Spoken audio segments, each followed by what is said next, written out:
Good afternoon and welcome to the monthly Committee of the Whole meeting for the month of September for the Duluth Public School Board. Happy, day 3 for our 1st through 12th graders, and happy first day of kindergarten to all of our littles. So yay, the start of school, and here we are. So I'm calling this meeting to order, and I will turn it over to the clerk to do roll call. Member Banks. Here. Chair Duraketer. Here. Member Loeffler-Kemp. Here. Member Lofald. Here. I am Member Meixel. I'm here. Member Sadowski. Here. And Member Williams is excused but on her way.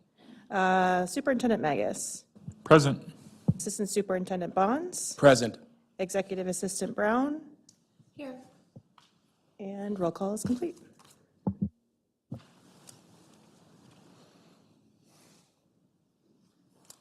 Thank you to our clerk. And moving on, for our agenda, we will be moving on to number 2, the summary of the 2024-2025 superintendent evaluation.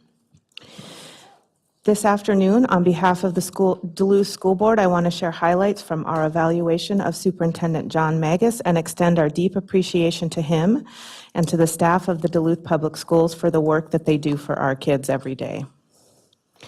First, a word about the evaluation process. In fall 2024, the board and the superintendent agreed upon goals aligned to standards from the MSBA Goals and Standard-Based Superintendent Evaluation Framework. In April 2025, the superintendent presented evidence and rationale for progress at a formative review meeting. The board provided feedback to the superintendent at that time.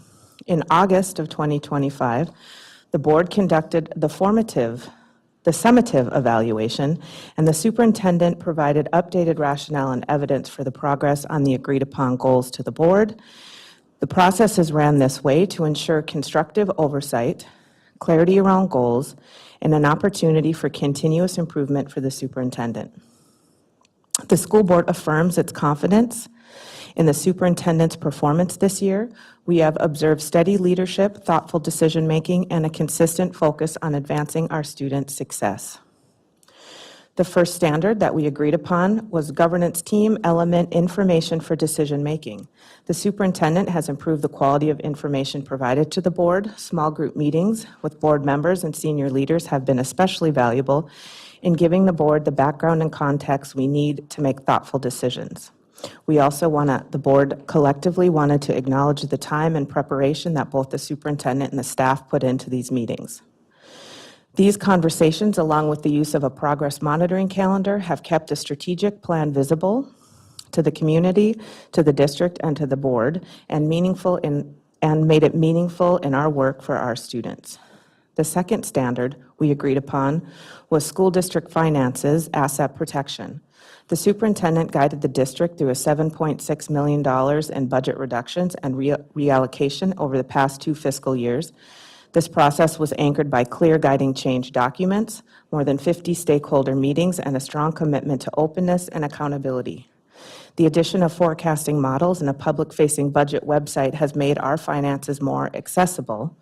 Importantly, this work honored the commitments that the superintendent, the board, and the district made to our Duluth community for the 2023 referendum, linked our budget to our strategic priorities, and strengthened advocacy at the state level. The last standard, teaching and learning, school improvement, this is where the progress is most visible and important to the district. The superintendent has built structures that use data for continuous improvement and supportive accountability. These district efforts are showing results. Graduation rates are up across the district, especially noted increases in graduation rates for our African American students and our students eligible for free and reduced lunch. The board also wants to emphasize that the superintendent's success is deeply tied to his ability to uplift and empower his team and the district staff. By building a strong leadership cabinet and supporting staff at every level, he ensures the district's collective efforts move in the same direction to better support and educate our Duluth Public School students. The board also recognizes that the superintendent during this time consistently acknowledges and uplifts his team and staff, making clear that his own success, and more importantly, the success of our student, is dependent upon their dedication and expertise. By fostering collaboration and celebrating the contributions of those around him, he reinforces a culture where shared responsibility leads to meaningful progress for our kids. On behalf of the board, we want to recognize and thank Superintendent Magus for his leadership, and we also want to recognize and thank the staff of the Duluth Public Schools. The progress we are seeing today is because of your unwavering commitment to our students. Thank you. Do we have any discussion or anything we want to add? Superintendent Magus?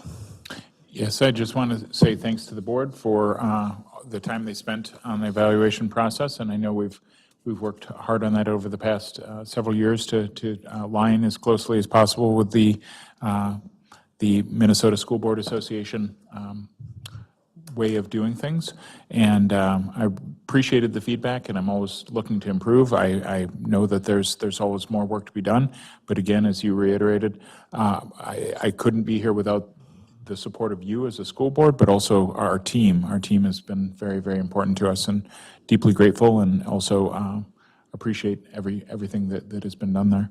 And also, just for the sake of the public, so that you understand, I'm going to be here for about the first 20 minutes of the meeting, and then I'm going to be listening and participating remotely. I was here at 6 this morning and doing a nice positive started the school year interview with WDIO, and then I have a 7 a.m. meeting down in St. Paul. So that's why I'll be listening in. I'll be able to answer any questions remotely, thanks to Executive Assistant Brown and Assistant Superintendent Bonds. But thank you, and thanks for your understanding, and thanks for your support. Member Lofald. So just appreciate the opportunity to just share support for the evaluation process and for superintendent's guiding and the information, the data he gave us that would allow us to do this kind of evaluation. But I also want to shout out to Chair Eder. Having chaired the school board for 5 years and doing the evaluations, it is not an easy lead for a board chair to do. There's a lot of work that goes into preparation for the superintendent evaluation, both on the front end before we meet and also in collecting information and then sharing it tonight. And I just want to thank Chair Eder for her work. It was really a great evaluation opportunity for us. You led it with great questions that brought out our conversations, able to share then genuinely about our ideas and our thoughts for Superintendent Magus. So I just want to thank you. Thank you, Member Lofald. I appreciate it. Seeing no other questions or comments, we can move on to supporting every student, a state accountability review. And we will call to the table our wonderful directors.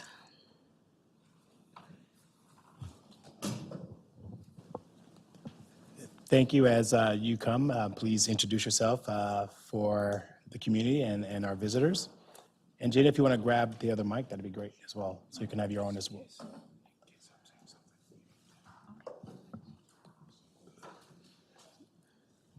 So I will turn it over right away to our directors, who will provide an update related to the state accountability review, which includes not only the release of our academic performance data related to MCA scores, as well as how our district schools and district overall ranks. And so I'll turn it over to our directors. Well, good evening. My name is Brenda Sparts, and I am the Director of Elementary Schools. And I'm Jen Larva. I'm the Director of Secondary Education. Yeah, and so tonight we're just going to share some of our results from last spring's MCAs as compared to ourselves, and then as compared to the state on average. And then we'll go over the North Star accountability, which just came out for new identifications, which only happens once every 3 years. So we'll cover that tonight too.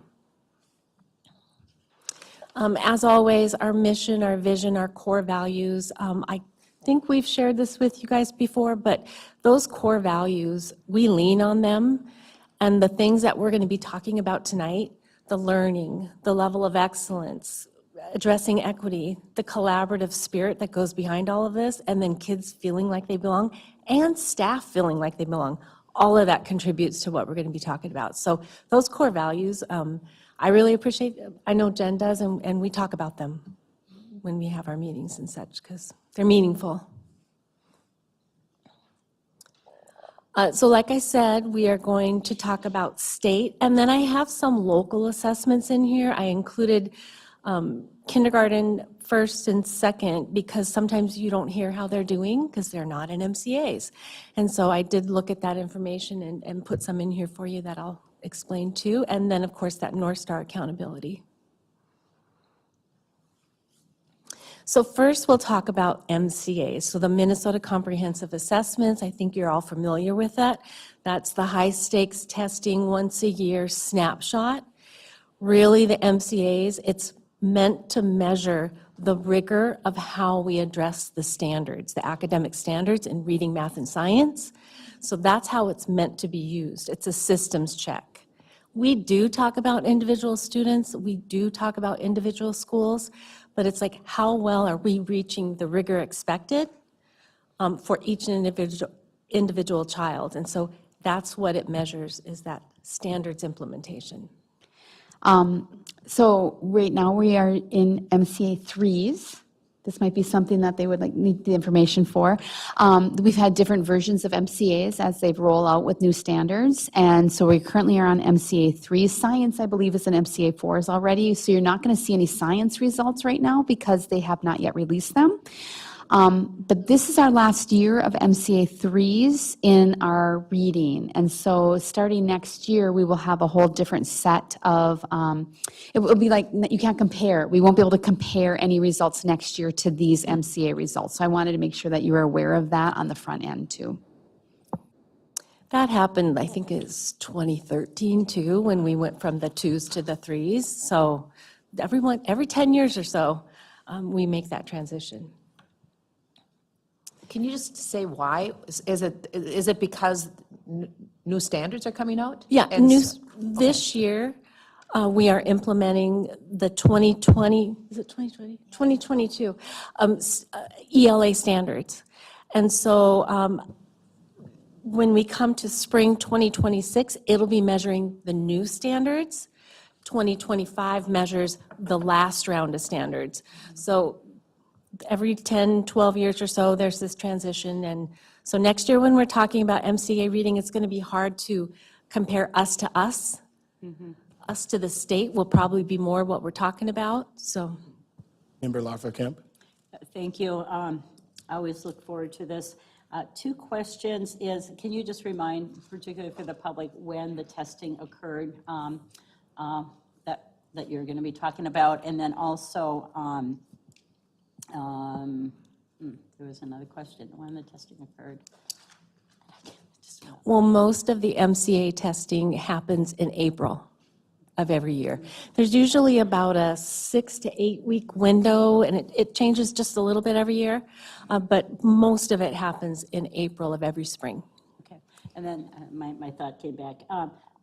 You may be going over that families have the option to opt out too of this testing, right? I did not include this okay. in this presentation, but they do. Okay, just that might be helpful information.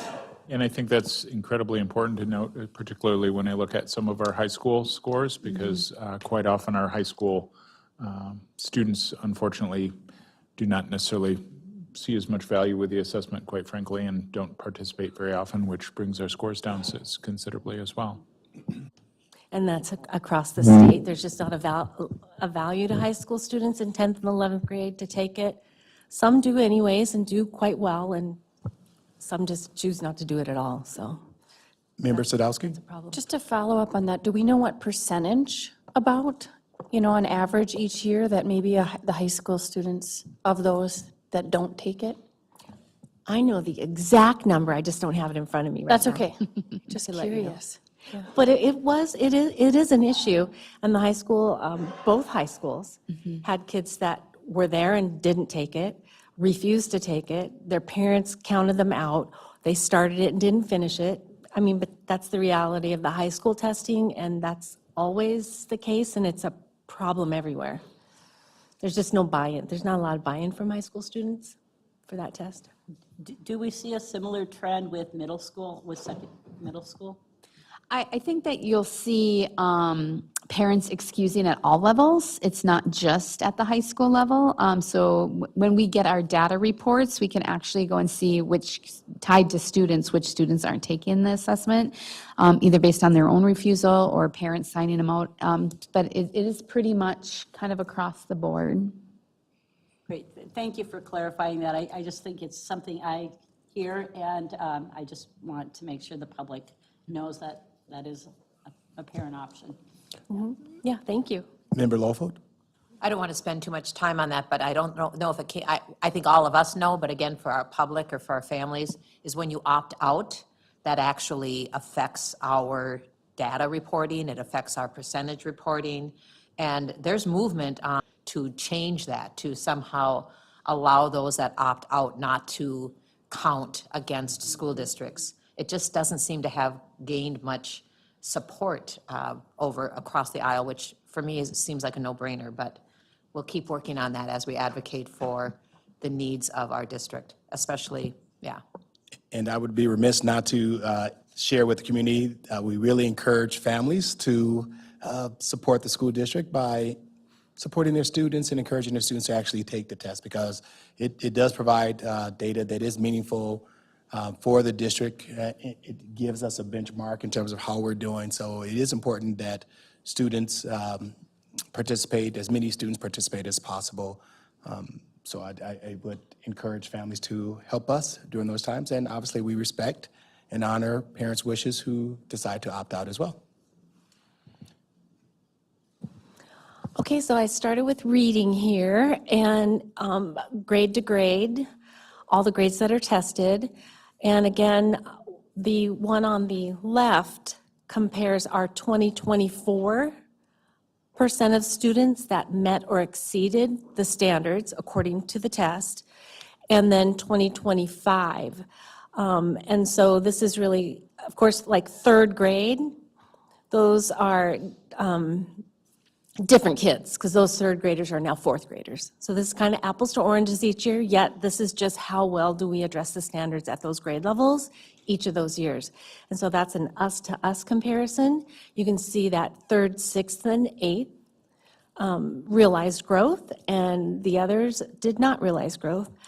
And as a district overall, we're like just a little under 1.1 percentage. We lost a little ground there. I think the right-hand side is pretty important to look at, because Duluth, compared to Minnesota on average, every single district, every student, we outperform the state on average, which says something for our system. So I didn't even realize it was every single grade until I did this graphic, and I was like, oh, that's pretty cool. And so I really wanted to make sure that you knew that every single grade tested is above the state on average, and some of them are, quite a bit above, 5th grade, 6th grade, 7th grade, 8th grade, so there's, I think that's something to celebrate. Can we talk a little bit about maybe that some of these results, are from our system that we've had in the past, but we've been really working really hard on literacy and working really hard starting at kindergarten, first grade, second grade. We've implemented a lot of things. Brenda's doing a fantastic job of leading a lot of efforts as far as the READ Act goes. And so when we aren't seeing things in some of these upper grades, we anticipate that we're going to start seeing some significant gains and changes just because of the focus that we've had on literacy. The next slide, Shannon. This is also reading, again on the left is Duluth to Duluth, 2024 with 2025. These are student groups. So we have the American Indian, Asian, Hispanic, Black, 2 or more, and white. You can see that 4 of those groups, we realized gains in them within reading, which is really great. I do want to point out that these are state race identifications, which is different than federal. Minnesota State uses a different definition, which is neither here nor there, but just when you look at them, just to know that there's different definitions for state and federal. We use the state because MDE does. And then on the right-hand side, that's on average, again, compared to the state, 2025 Duluth, 2025 Minnesota, and on average, we do, in some of them, significantly better than the state on average. So again, I think that's reason to celebrate. Some of them, we have challenges. I mean, the Black African American, minus 10%, we know that that's an issue. But that is just something, that's a challenge that we have to address. The next slide. I have a question. This slide is comparison groups, what they call comparison groups. So if you take all the kids that tested and you kind of pull them apart into those who qualify for special ed and those who don't qualify for special ed, and then you look at how they did, that's the gap. This is what they call the academic gap. And so that's what the purple on both of these is special education versus kids not identified or qualified for special education. So you can see that we're kind of flat on special ed, and then not special ed, we did see significant gains there. And then free and reduced versus not free and reduced, so taking all those kids, pulling them apart into those qualified for free and reduced versus not. Again, the not group had significant gains, kind of flat for the free and reduced. And then English learners. We don't often talk about our EL groups here in Duluth, but that is a growing population. I think we had like 76, maybe Anthony, I think 76 kids last year. So it's gotten to be a bigger part of our population here. So I included that here. You can see how we did compared to ourselves and then the state. We actually do significantly better than the state on average with our EL population. Member Banks? Thank you. I just have a couple questions. Can you tell us how many, for example, Asian students total in the category, and how many Black African Americans are in that group? I could, if I know exactly how many, I just don't have it in front of me. Okay. I don't know it off the top of my head, but I can get that to you. So my second question would be, what are additional things you're doing to address the concerns with regard to the Black African American category and the two or more races category? Well, I think, like Jen said, we are doing a lot at the primary levels especially. We've had literacy as a focus for the last 2 years, since I've been here. We've really done a lot as far as changes in our curriculum, changes in the way we address literacy in the classroom. We've changed our elementary schedule is a part of those changes. And how we service kids as far as interventions and special education, we've just changed so many things, it'd be hard to pinpoint which one's contributing to the good things you're seeing. But that's for all kids. And so what are we doing specifically for those populations? We are trying to infuse more things in the classroom that look like the kids that are sitting there, so that they see themselves. I think that's really important. Dale Uzelman, our new elementary MTSS coordinator, he does an excellent job. He really spent a lot of time infusing those classroom libraries with many, and you guys have heard that, about how we did that. This year, we went through every single grade level in the elementary. We did a whole first unit for the school year, which is the first 6 weeks, and we had the teachers look at all of the texts that they're using. We changed a lot of the text from the curriculum we're using, and if they identified more culturally competent texts, we bought them for them. And so several grades decided to do that, so we purchased books for the classroom that they're going to focus on instead of the text that we have from whenever, 2017 or something. So we're doing that too. So I think kids seeing themselves, kids feeling like they're belonging. We have a focus on This is a little off topic, but not really. We are talking about morning circles this year in the classroom, which is super important for developing community, tighter, stronger communities in classrooms. We had a training on that in August, and now we just have an expectation that's happening in every single elementary classroom. So just which one contributes to better outcomes? There's just so many things going on. And I do want to also add that morning circles piece that she's talking about, we're really centering our work this year with staff on knowing and valuing our students in our Charlotte Danielson teacher evaluation rubric. It's 1B, and we're talking about 1B all the time, which is why they dove into that. But we're really focusing on an equity imperative as part of our teacher evaluation process, and it starts with that knowing and valuing, which has that cultural responsiveness, that cultural piece in there. So that has been a topic that I think is going to be infused throughout the whole year in our staff development plan. In addition, those will be things that we will be bringing to the board as part of our COW meetings, our additional presentations related to all of those strategic efforts to improve reading or to provide, to meet the social emotional needs of students, to build a safer and more welcoming learning environment. So don't forget, we've talked about things such as, you hear a lot about our MTSS system, our Minnesota MTSS system. It's all part of that. It's how we really engage families. It's how we provide interventions and supports for students, and identify those students who are struggling to ensure that those students are receiving math and reading interventions. That's part of our MTSS system.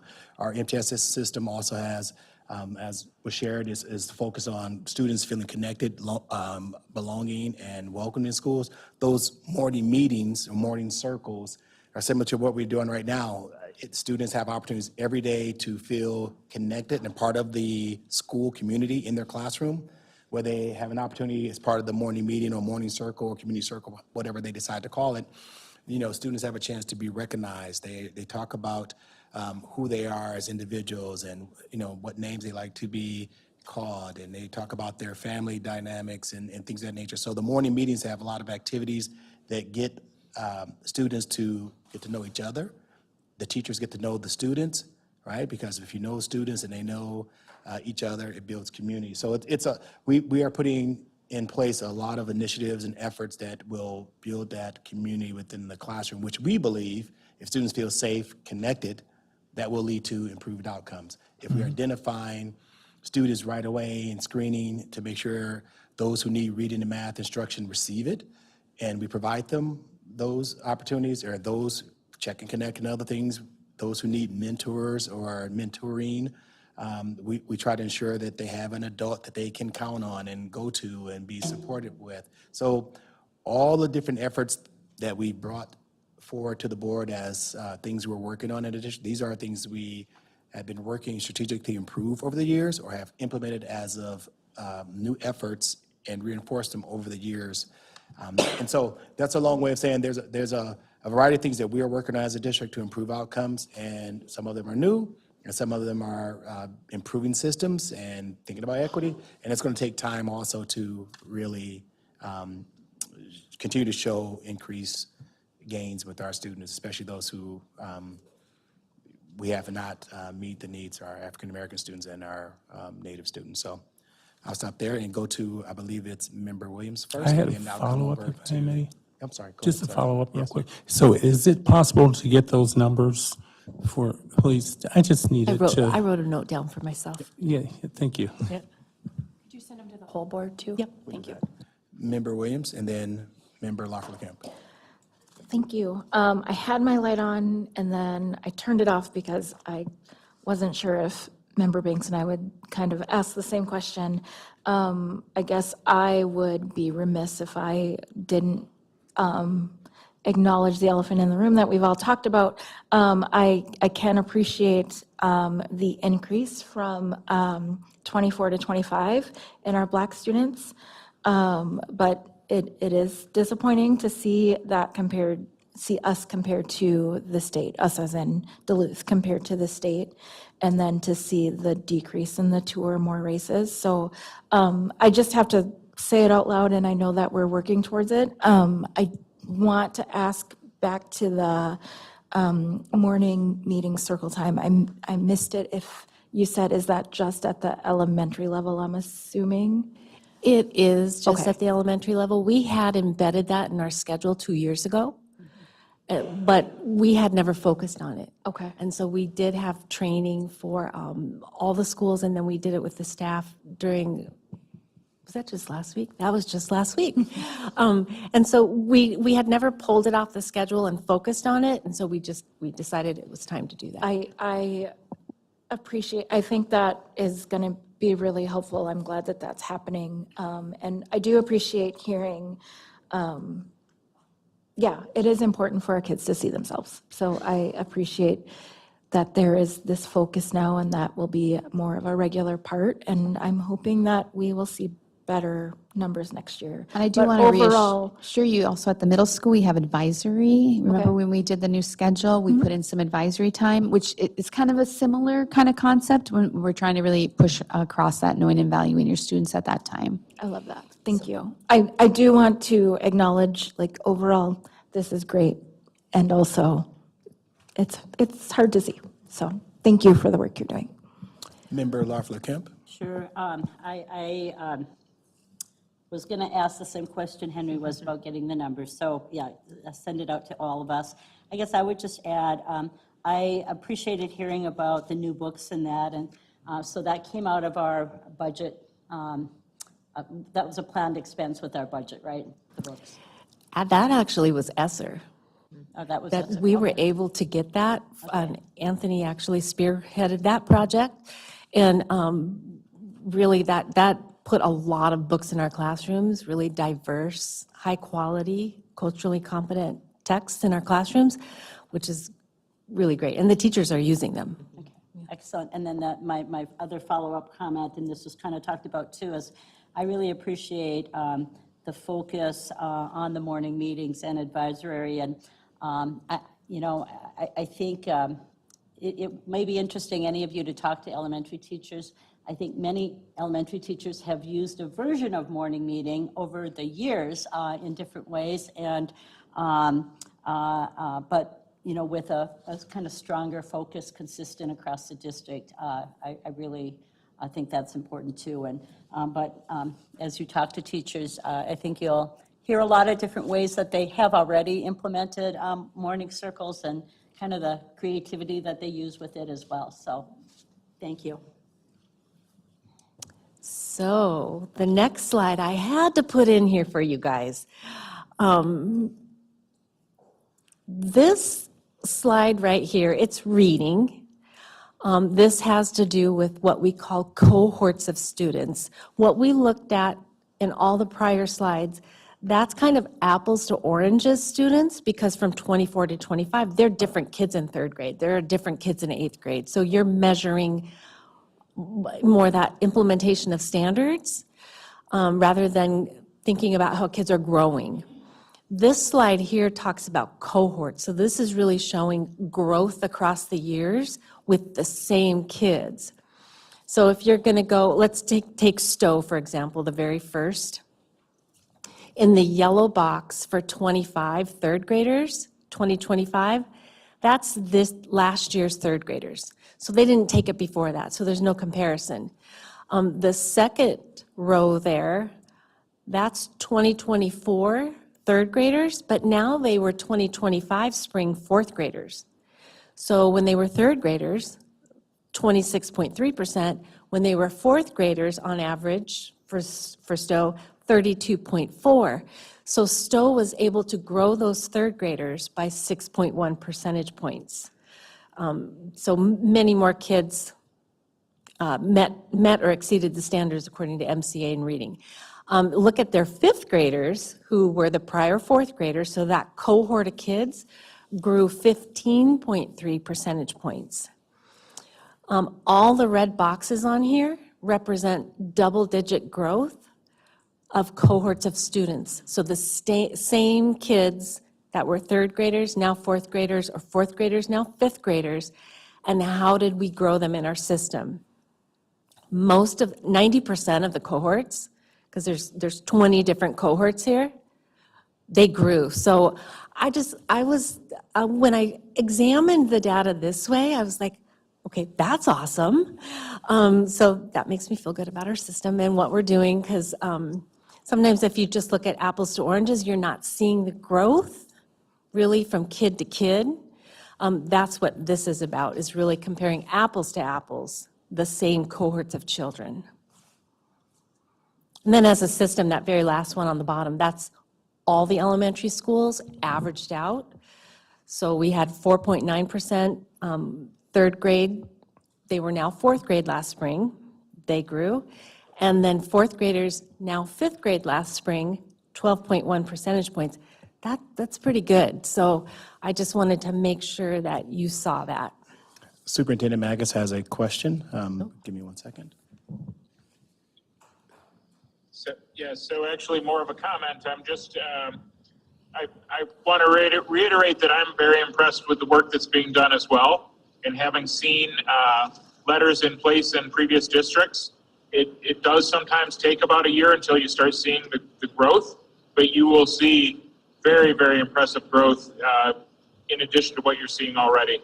And to the previous comments, I just want to acknowledge, we also very, very much recognize that there's a lot of work to be done, especially in closing gaps with our historically underserved students.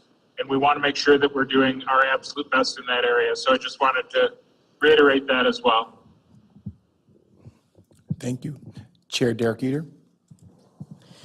I think for me, this is probably the most impactful data and probably the most important data that we look in a district, because what you want to see is growth from third to fourth and fourth to fifth.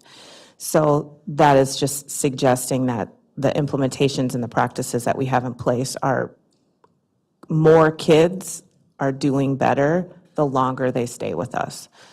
So that's really what that means, and I do not want to brush aside. We have glaring gaps, and I think that we are transparent and honest about where we have to do the work, especially when it's important for our kids. But this, because when you look individually at different elementary schools, what you're seeing is growth across all of our elementary schools, regardless of student populations or socioeconomic place. So thank you for this chart. This is a good way to look at it. Yeah. And before I turn it back to them, I also want to thank the board and leadership for recognizing the importance of focusing on our marginalized students. And as a district, everyone knows that we have not shied away from our work in equity. While there's a pushback in the nation, Duluth is standing strong at this point in time with his commitment to equity. And so we really are trying to figure out how do we meet the needs of our most marginalized students, our American Indian students and our African American students, and our students who are economically disadvantaged, whether they're white or whatever they may be. So I appreciate that. And we made significant investments in our schedules, whether it's our high school schedules, our middle school schedule, and our elementary schedules. We made significant investments to try to change things. And the last thing, we made significant investment in professional development. So as you know, we have now additional 5 professional development days throughout the school year that really allows us as a district to provide time to train and coach all of our teachers and all of our staff on practices and efforts to improve safety, to improve academic outcomes, to focus on equity. So I really appreciate the board's commitment to really supporting us as we implement those new strategies or systems and schedules. So thank you. I'll turn it back over to you. Okay, now we're going to go into math. Math, just quite frankly, we haven't seen the growth that we've seen in reading, but it has not been our focus. We will have, I think in 2 years, we will have to be visiting math because the new standards in math will be coming out and will have to be implemented. So about 2 years from now, you're going to hear a lot about math. Right now, we're literacy. But in the near future, it is going to be about math. But as you can see, we do have some shiny stars here. So when we're comparing 24 to 25, Duluth to Duluth, you can see 3rd, 6th, and 7th grade actually realized growth in math, which is awesome. As a system, we were down about 1.8 percentage points. Compared to the state, we have 4 grade levels who do better on average than the state does. We had 3 that did not meet that threshold. So math, there's a lot to be proud of in math. It's just, you can see, you can feel the effect of the reading and that focus on literacy that we've had as a district as a priority. These are the results, so. And as a state, the focus and priority is on literacy, and the state has even said that if kids can read, they will do better on the math assessments. So that's why we're really honing in on reading first, and then we will be addressing the new math standards in 2 years. It will be interesting as a side note. Science usually follows reading results because if you can read really well, you can probably answer the science questions. So I'm interested to see the new science test. We'll probably get those results in October. They said September, but now they're saying October. So when we get those, we'll share them with you. We just don't have them yet. The next, this follows kind of the same as the reading. So we have the student groups, state identifications in our student groups. We don't do as well with the student groups on average as the state gets. And compared to ourselves, we went down this year in multiple categories. So math, just like I said, just overarchingly, not as strong. We did have growth in the Black African American category, that student group. Admittedly, our 2024 outcomes were not great. So I'm super happy that we had growth there. It's not enough. We still have a long way to go. You can see, as compared to the state, we're behind in some of our categories, and this is just an area of growth for us. Member Williams? Okay, I am asking you this as the experts in the room. Just listening to the way that you kind of worded how we're concentrating and putting our focus. Is it possible to push both literacy and math? And then with that question, when we do start focusing on math in 2 years, does that mean reading is going to go down? Like, how do we do both? Very good question. It is really hard to do both at the same time. We needed to make a lot of changes in literacy. Teachers only have so much capacity on our professional development days, on changing curriculum, on implementation, there was a lot there that had to be updated. So it is really super hard to do both, and I think that's why the state doesn't change standards at the same time. However, we do realize we need to start focusing some on math when we have our professional development days coming up in November, December, I think February and March. I can speak for the elementary because they're different than the secondary, but we're going to start infusing conversation on math and the changes in the new standards and having them look at information. So we're going to start doing that, as a matter of fact, in November. And Member Williams, I appreciate that comment because we want to make sure that it is clear that we, as a district, we are focused on other content areas as well.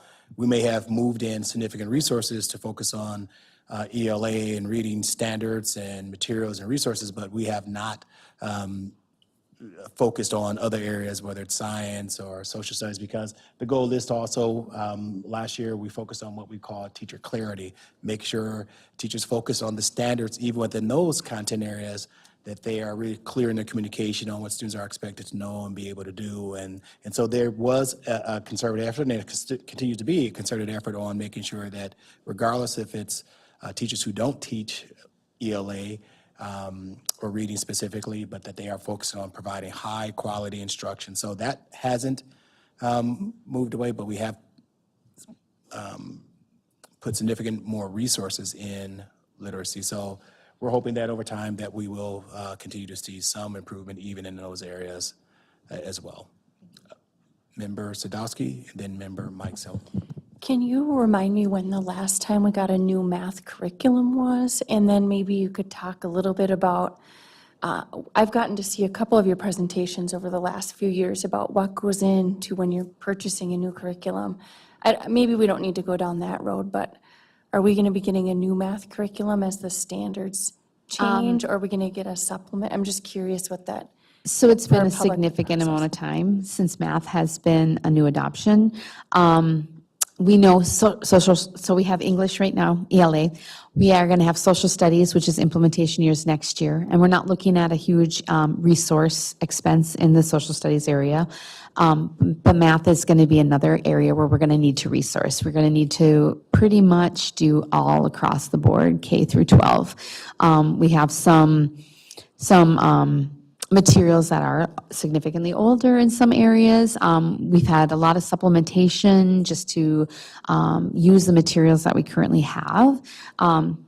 So I would just expect that we are going to be doing it. So next year would be a pilot year for math. So when we take a look at our pacing of things, they're looking at the standards this year as part of their math committees, and then we'll be choosing some material to be piloting next year, both at the elementary and at the secondary level.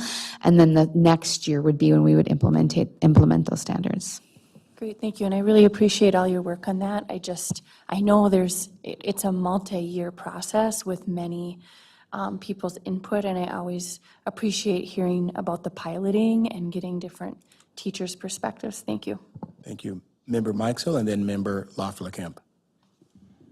Yeah, thank you so much for being here and for sharing all this data. It's always recognizing that standardized testing does not encapsulate all of our students and their abilities and all the work that our teachers do and staff do to raise them up. But unfortunately, it's what our state provides us to measure us. I want to echo some of the statements that Member Williams said, just in how we're framing that we're focusing on literacy, and then therefore potentially that could be interpreted as we're not focusing on math. I hope that's not the case, because our community expects us to be able to multitask. I expect us to be able to multitask. The concern I feel as I hear that is that when we're focusing on literacy, we see that our math scores historically, just as of last spring, were higher in the lower grades, but then eventually started to drop down, recognizing that there's some testing issues as kids get older, kind of a thing. But when I think about my understanding of math instruction, is that it becomes much more compartmentalized, and only math teachers are teaching math as kids get older. So I would think that if we were focusing on literacy, we're thinking about those elementary school ages where those teachers are having to balance everything in a day.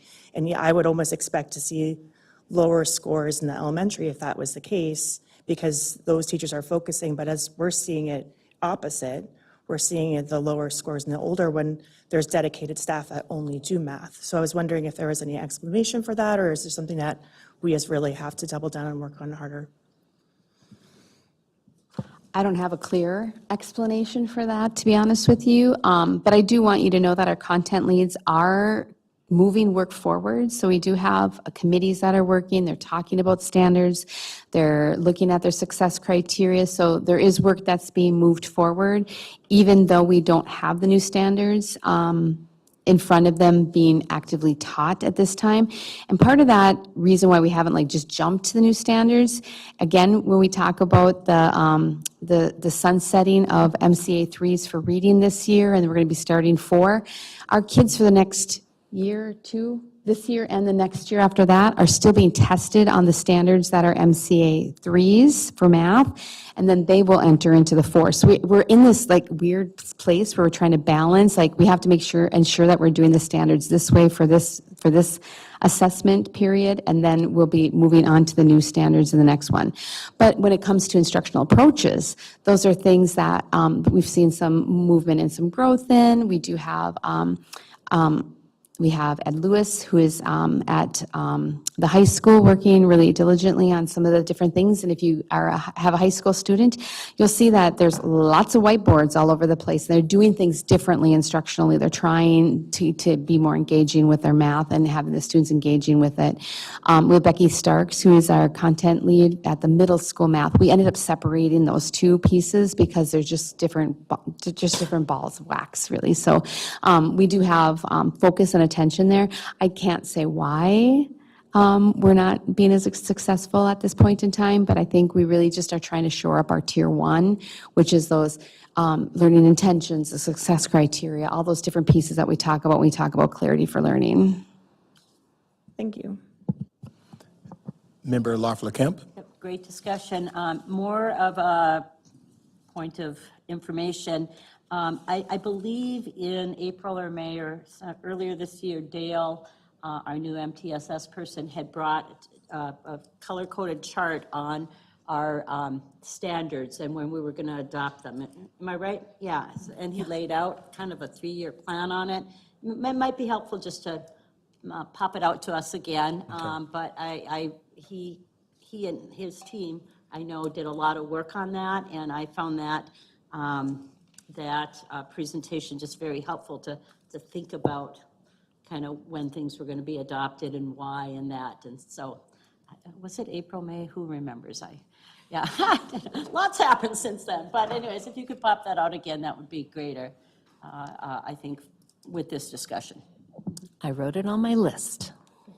Thank you. And I think this goes back to an earlier question, maybe it was, I forget who asked it. But, working on different standards at once. Right now, we have to learn about the new social studies standards in addition to what we're doing for ELA, because those have to be implemented next fall. And so we're going to fit social studies in between here. So we'll do a lot of learning around social studies standards in the spring. So it's a lot going on right now with the state and their implementation timeline. COVID kind of messed us up a little bit. It delayed ELA. I think it delayed science by a year or two, so it kind of backed everything up against each other, so. Chair Derek Eater. Problem. And I just, two things. The first thing is I think the intentionality that we've focused around literacy is going to be helpful in bringing all of our Duluth Public School students up in all of these tested subjects, because literacy and reading is a basis of starting that educational journey. So I think that that's going to pay off. There's that cross-pollination between reading and math, reading and science, reading and social studies. So I do think just by that intentionality, we're gonna bring scores off. And then I just have to say it, because this is something that I have to say it. I generally take issue with a test. If you are a teacher like I was, and you continually give a test and 45% of your students pass that test, at what point do you look at the fidelity and the efficacy of the test?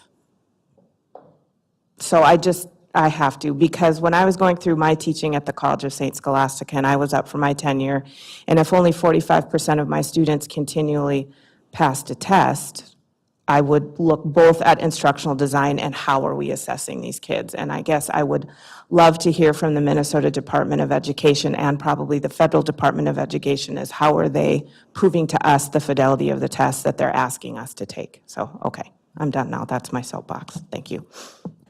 And I really appreciate that. And what she's referencing is the state overall on average in reading, 49%. 49.6, and then math 45. We used to, as a state, ride somewhere around 52-ish. We've dropped as a state. So I appreciate your comment for sure. So moving on, I had promised you a little glimpse into our local assessment, which is our Fast Bridge for kindergarten, first and second, because we don't often talk about those assessments, so I threw them in here. Kindergarten is interesting. We have done so much in our kindergarten classrooms over the last few years with infusion of play, changes in our elementary schedule, ensuring that we have a 120-minute literacy block, which is a big deal, and then that direct instruction through UFly, Hagerty for phonemic awareness. So there's been a lot of work. You'll see in the yellow box here that our outcomes in spring have 35.5 in 21-22, and now 44.7 last spring, 46 the spring before. So we've gone up as far as the amount of kids meeting benchmarks according to FastBridge. The yellow is a composite score. There's a lot of different sub-tests that go into that composite score to make that up. The pink box on the bottom, Jen and I are both letters graduates. We graduated last spring, thank you very much, along with lots of our teachers. But one thing we learned is in kindergarten, the letter sounds per minute is like the main subtest that you should be looking that will predict how well kids will read, successful reading skills and how. So I included that here because you can see that we've made significant gains in kids leaving kindergarten over the last 4 years. I just project that that's going to go up. We are infusing a lot of letters strategies this year because we have so many graduates now. So we intentionally put those into our elementary literacy blocks this year. So I'm just predicting that we're going to see a lot of growth in that area, which I'll show you next September. And then math, you can see the pink arrow there. In kindergarten and in elementary, as was just pointed out, we're significantly higher in math for kindergarten. Math in kindergarten is a lot of play. They don't even know they're learning, right? A lot of manipulatives and things that they do. So we just see higher percentage of kids meeting benchmark in math in kindergarten. And then first grade. Member Meixel? Oh, I'm so sorry. No problem. Just real quick, do the benchmarks move a bit between fall and spring? Because I'm looking at the yellow box. Yeah.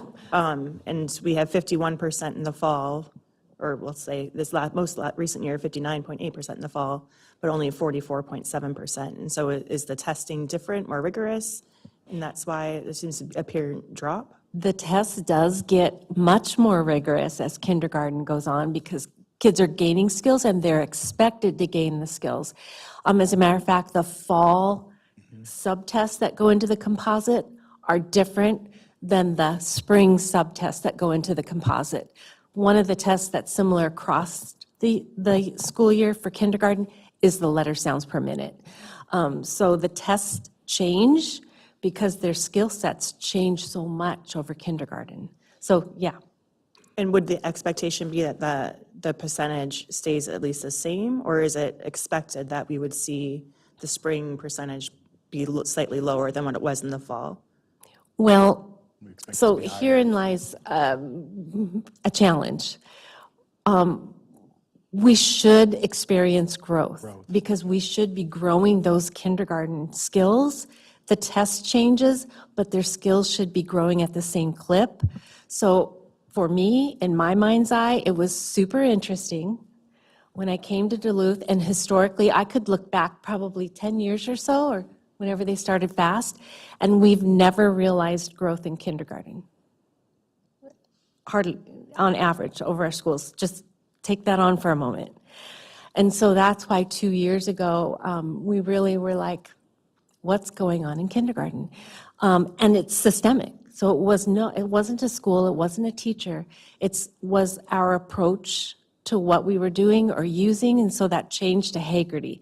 Last year, the U-Fly, that direct structured instruction, the READ Act, the science of reading, all of these things have been over the last 2 years. And actually this third year, which is this year, I think teachers are much stronger now. We have all the letters graduates. So I'm hoping that we realize at least flat growth. You're not giving yourself enough credit. There was a kindergarten task force. Because of this whole issue, she got people together, and they've redone basically how they're instructing in kindergarten just because of that. Yep, we did that too. So there's a lot. So I appreciate your observation, and that's why I'm just putting it out there, because that has been historically our experience here in Duluth, and it doesn't have to be. It shouldn't be. And it's our problem as a system. Like I said, it's not a school, because it's every school. It's not a teacher, because it's across all of our schools. And so really taking a look at what we do as a system is that's what we should have done, and that's what we've been doing. Thank you.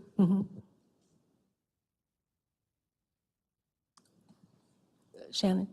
Okay, so first grade, in the yellow, that's reading. So you'll notice Because we haven't, as a system, again, I'm just going to keep saying that because I don't want kindergarten teachers, I never want them to feel bad, and I say it that way every single time because this isn't their fault. This is on us, Duluth Public Schools, as a system. And so you can see in the fall, we get first graders that don't really, they're not really meeting benchmarks in the fall at a high level. But our first grade teachers grow them significantly across our schools. And so I think that's just really, that's something to celebrate, is how much growth we experience in first grade. Again, we've changed so much in first grade that I'm expecting to even see more there. And in math, you'll see again, many more of our first graders meet benchmark across our system. So 66.4% on average meet the benchmark in spring. So we get better outcomes in math than we do reading with our littles. And Member Mike, so this speaks to your question about kindergarten. You should see stronger or more stronger data or increase performance in the spring. If you go back to that kindergarten data, that'd be great, Shannon, for me. So that's why, as Brenda has shared, or Director Spart, sorry about that, has shared, we have spent a lot of energy on improving instruction and focused on ELA instruction in kindergarten. I bring that up because sometimes I know that doesn't mean we're moving away from meeting the social emotional needs of kids and making sure that things are play-based and kids have opportunities to, have recess and experience, fun as a kindergartner and as a learner. And we're trying to make sure that there is time, opportunity to focus on phonemic awareness and just all of those instruction, strategies that need to happen in kindergarten. We're making sure that those things are provided and there's a focus. And another thing that Brenda didn't share is, I think it was last year, maybe in the previous year, but I know for sure last year, we also provided additional resources to our kindergarten classroom teachers in the form of para support to not only make sure, you wanted to talk about that additional para support we provided in some of our kindergarten classrooms to make sure that teachers had time to support the needs of kindergartners? And I'll stop there. You want to just share just quickly We added into kindergarten to meet some of the needs there? We did that at Myers Wilkins and Laura MacArthur. We added instructional paras that work directly with the kindergarten. Actually, they stay with the kindergartners all day long. And both of those schools saw good gains in kindergarten because of that. So Myers has had that for 2 years. This is the third year. And Laura MacArthur, this is their second year with that type of support. And as you're aware, both of those schools are some of our schools with some of the most students with the most challenges. And so that's why we, made that significant investment in those classrooms to improve outcomes for those students. Because if we start them off early, off on the right foot, obviously, we hope that they will continue to grow year after year and continue to meet the goals that we have for them and that the state has for them. I'm sorry, Member Williams? Yeah, I am curious about if we provide anything to our families to help them retain skills over the summer, because looking at, there are more kids, there are more first graders not meeting the benchmark in the fall than there are kindergartners. And I guess I find that interesting because that's after they've had a chance to be in the classroom and be with teachers. So do we provide just anything, because I know that happens across the board, that kids lose skills over the summer. So I'm just wondering if there's anything that we do to kind of help families. And obviously we can't do anything to make families do it, but do we provide things to engage especially our youngest little learners over the summer? Well, kids are offered summer school or, our targeted services, if you will. That's the money that funds that. And so in spring, kids that have not experienced the growth we wanted them to, we invite them to come and join our summer school. Not all of them can, but we actually this last year, we got a lot more than we had the last couple years. that were willing to come to summer school. So that is one thing we offer. Yeah. In addition, there's additional summer programming that is also provided, especially some of our, again, neediest schools. We have our Duluth Community Schools Collaborative provides summer programming. Our various departments also provides summer programming. Our American Indian Education Department provides summer programming for students who are Native. And so there's a lot of programming that we provide to also shore up that summer loss, as it's called. And we continue to look for other efforts as well. And one of the things that we'll be implementing this year is what we're calling, we're trying to figure out a phrase for it, but family academies or family sessions, where we are going to provide opportunities for families to join sessions where they can learn how to support their students to improve their attendance. So they may provide, we may provide sessions where families can learn about easy strategies to help promote reading in the home, right? So we're thinking about like what do those sessions look like and try to make sure we scaffold them for the different levels. So those are things that we are working towards implementing this coming school year. Yeah, that was, I guess, one of my follow-ups was, not one of, my follow-up is if we provide, I guess, tangible things that they can take home and use at home instead of having kids necessarily come to us or come to programming, like if there's anything like that. Well, something that they take home, but they have access to IXL. We purchase IXL, which is kind of expensive, but it's a proven research-based strategy. It's all online. Families do have access to that throughout the school year. So that's one thing, yeah. Is there anything for students who might not have access to online resources? We don't send anything home. Thank No. you. Yeah. So the next slide is about second grade.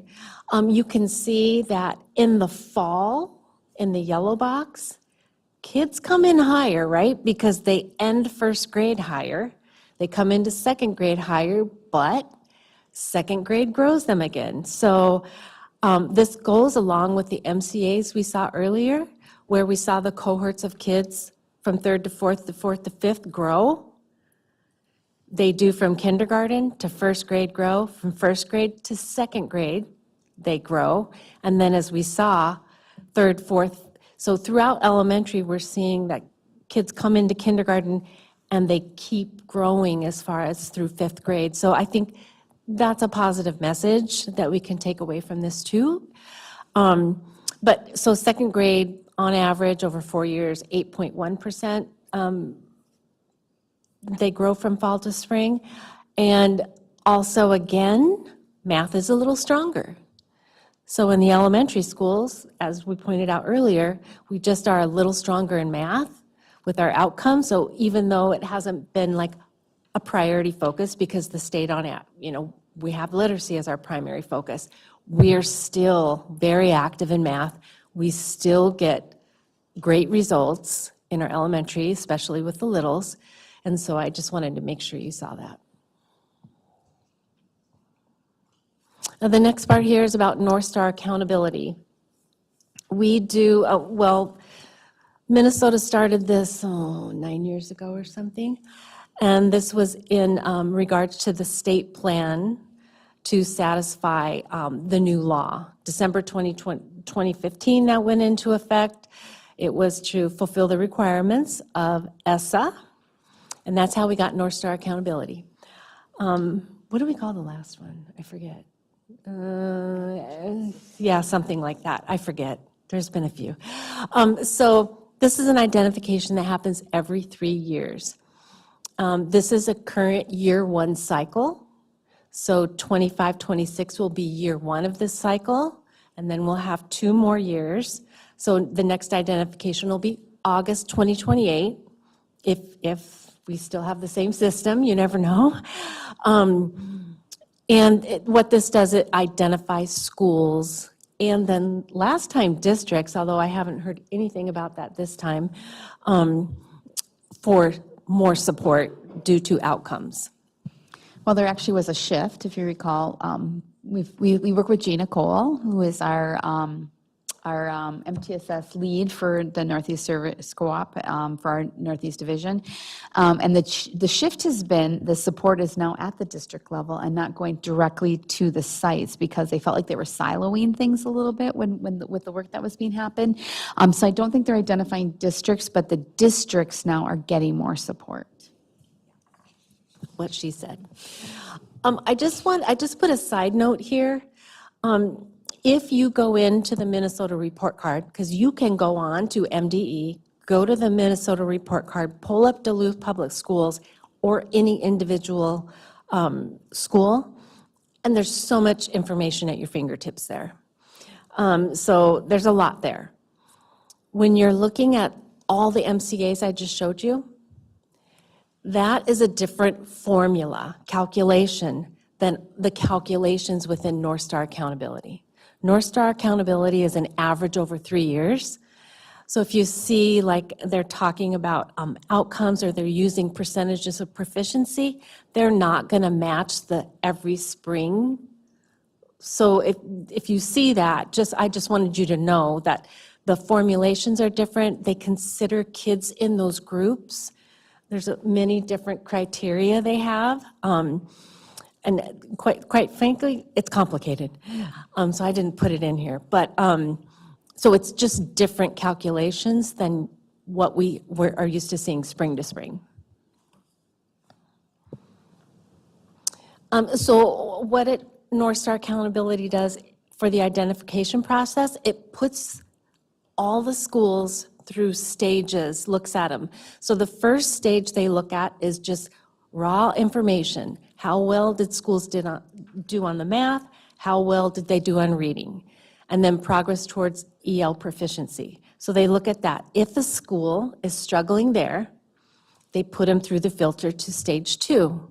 And they say, okay, stage 2, how did they grow kids? Did a kid who did not meet last year, now they're partially proficient? They get points for that. Did a kid that was partially proficient, are they now proficient? There's more points for that. So it's like they go through every single child and put them through this grid. If the school made great progress, even though their scores weren't that high, they don't get identified. But if they didn't make great progress, then they go to stage 3 and they look at consistent attendance and the average over 3 years. Did kids come to school? If that's lower than expected, that's when you get identified, is when you go through these stages. Stage 2 for high schools also includes the graduation rate, but elementaries and middle school, that's the process I just explained to you. And then we used to call that the funneling. You know, schools got funneled through these stages to get identified. And they get identified for these different types of support, the comprehensive support and improvement, and then the targeted support. There was this new one this year that wasn't there before called the non-exit, which is interesting, so I put that on here. And then I pointed it out in the data that I'm including here for you too. Member Lawful? I just want to go back to the comment you said, opening this page 20. Is that they're different, and you wanted to point that out. We've all gotten emails from community members who go to the MDE site and look at this report card, and then they see this presentation and they see different percentages, and it's almost like they are challenging us, like so who do we believe, and the district isn't being transparent, and we're shifting things. So this isn't the time or place, but boy, if we could have a short presentation about how to respond or answer, or that doesn't sound defensive, or doesn't sound like we don't, I don't know. We've all gotten that, and challenges by community members that are watching, and then see this kind of discrepancy, and then they don't trust that we're revealing all that we need to reveal. Just a comment. Oh, yeah, and that's why I wanted to point that out, because actually in the beginning of all this North Star Accountability, I used to get confused. I'm like, wait, my numbers aren't matching what they're saying, but then going through learning, it's just completely different calculations. So So if you want to go to the next slide. So here, this is the 2025, so this is year one identification. And we had 6 schools in the elementary, and then one of the programs in the high school the last time. This year, we do have the same 6 schools, and we have a different high school program identified. So I'll just go through here. And some of this, you'll see the non-exit on here, that new category that came out this year. Because like Myers, with their Black students and their special education students, they were identified in 2018 for not performing up to the thresholds expected. They were identified in 2022 in the same categories. They were identified now in 2025. So they're just a non-exit. It's a continuation of the support they kept having, and then they go at a higher level. So that's why they're comprehensive with a non-exit there, is because of that continued not meeting the expected thresholds.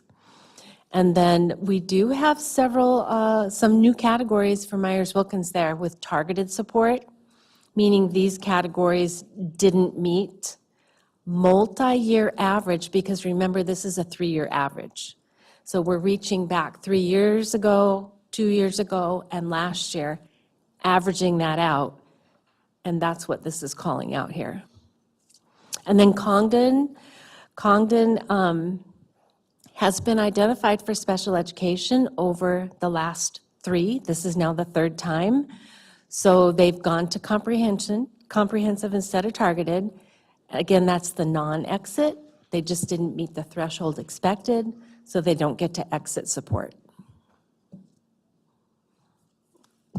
Member Sadowski?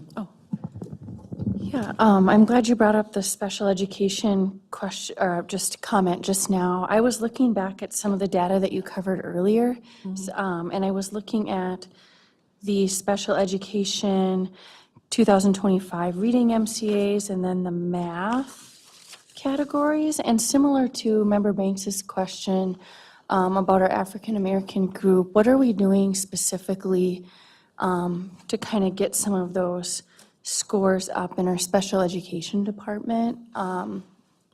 Yeah. that's And kind of my remember, question. this is 3 years, so even like the year before that, 2023, 2024, and 2025, so. Right, sorry, I was going back to the MCAs. Yep, and so Okay. it's even one more year that's included Right. in this identification. Gotcha. But, and then we talked about special education, because you're going to see special education identified here as we go through these schools several times. Yep. But special education students are gen ed kids first, right? So what and how are we addressing the needs of special education kids in their classroom?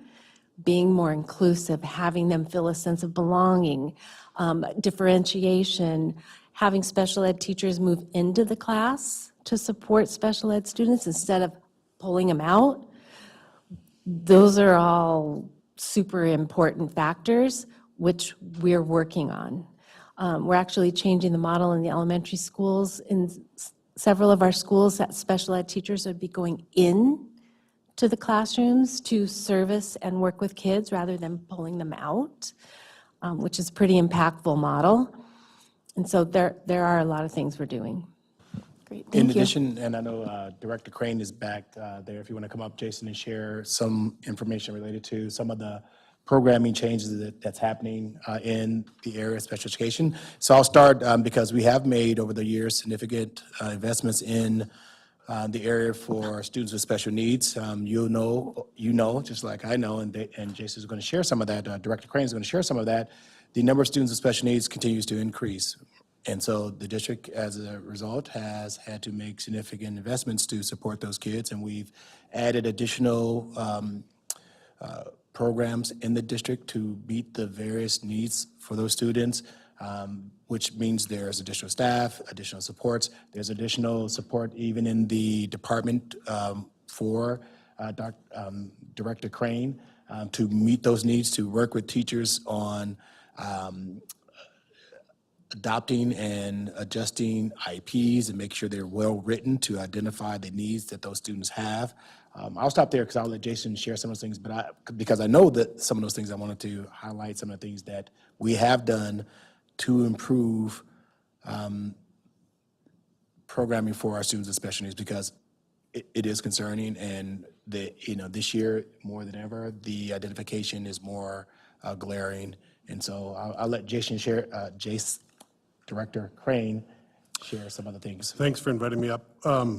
Do you know you've been going for an hour and 10 minutes? And special ed could be another hour of great conversation points. But first, let me just start by saying we have done a lot in recent years. We've added just a number of things. Staff development has increased radically, especially for the paraprofessional groups.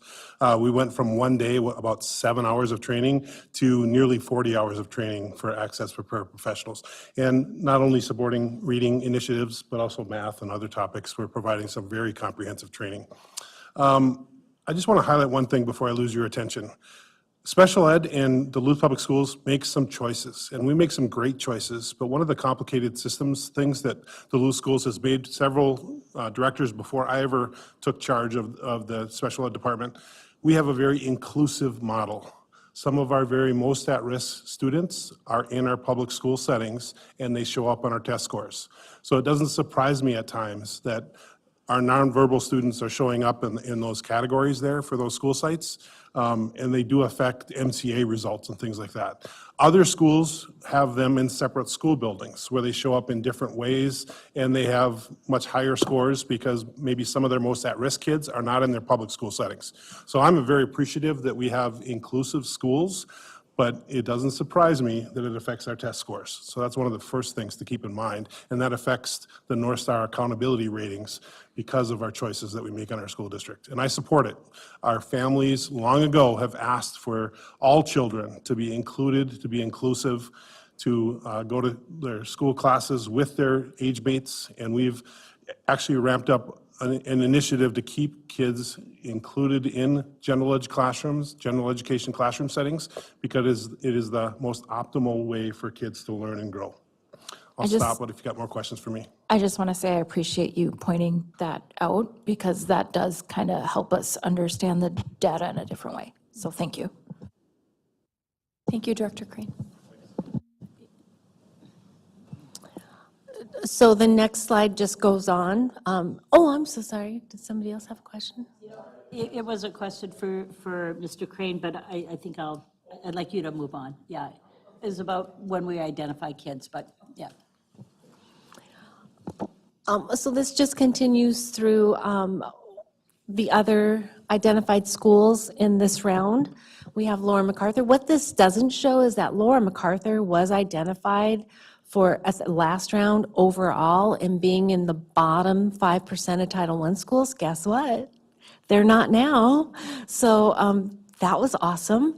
But they do have some multi-year average last two cycles identifications, and that's why they've gone comprehensive in some of those categories, is because they've had two identifications in those. And then Stowe, the same thing I was explaining earlier, they're just not exited yet.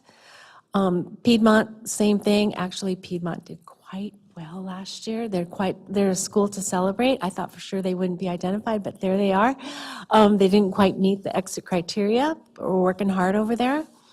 And then Lowell, same thing, a non-exit for special education. And I want to talk about the secondary, if that's okay. So you'll see on here that we have identified the ALC independent study, and it is a comprehensive level for their graduation rates. Independent study has been using a program called PEAK, which is just an online program. It's not as engaging as I would love to see. Thankfully, and PEAK's costs keep going up. We have revamped how we're going to be providing independent study for this upcoming school year.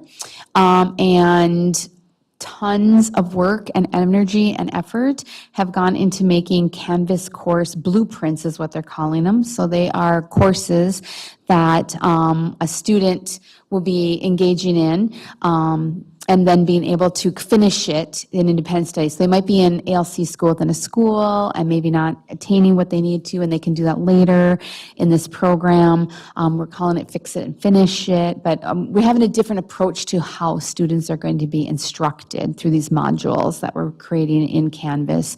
It has been an investment this summer, so I wanted to thank Mr. Bonds for allowing us to do this work. But in time, it's going to save a lot of money because we're not going to be tied to continually increasing costs, like 400% increases over a course of a year for a product that is subpar, where our teachers can do better. So I'm hoping to see that this is going to really help with some of this as well.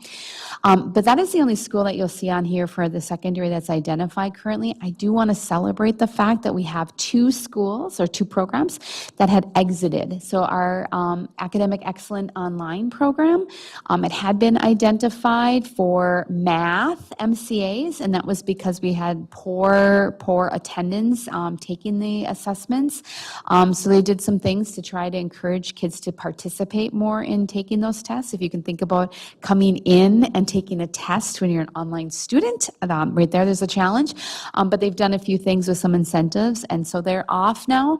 And then a really big celebration is that the ALC seat-based program had been in for graduation rates. They're off.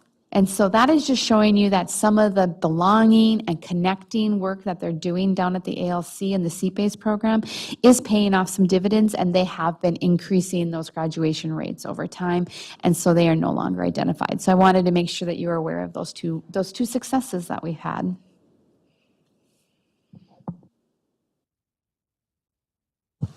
This is just in case you have any questions, but we've been asking questions, and you've been asking really great questions, so I really appreciate that. They're hard questions. Yep. And so I just really appreciate that. And before we take them, I have some closing comments, and I know Superintendent said he also has some closing comments as well.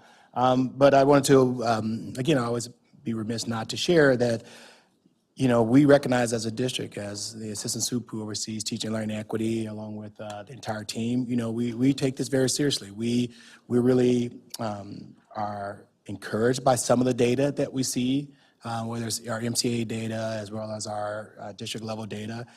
But we also know that we have significant areas of improvement for some of our students, some of our schools that are identified. I more than anyone, and just like you all, I want us to eventually be off of any of these lists, our schools and our district. And so we're working really hard to, you know, put some things in place. And over the last 5 years, I want to remind everyone that don't forget that we worked really hard, this board did, and the community worked really hard to put a strategic plan in place that really has a focus to improve outcomes for our kids, you know, in those 3 identified areas that we always bring up here. So we've spent a lot of energy and effort over the last, you know, 5-6 years here, you know, to make sure that we are strategically aligning all of our efforts and resources. And sometimes you hear about those things, like when we make hard decisions on where to place some of those resources and those nickels.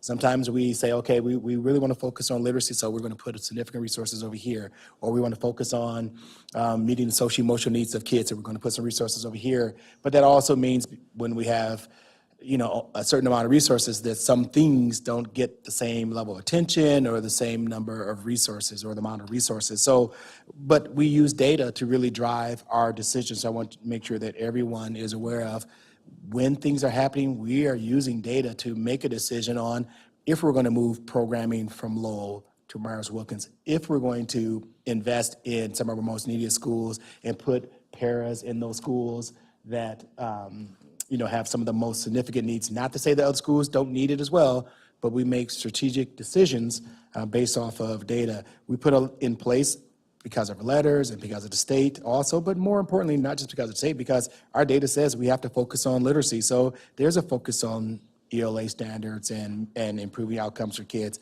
That's why we invested and made the push to have professional development days added to our calendar. That's why we made the push to put our new schedules in place, you know, throughout our entire system. We've added additional resources and kept them even after most of our ESSER dollars went away. As a district, we still made and kept some of those significant investments to add additional staff for reading, math, for our mentors.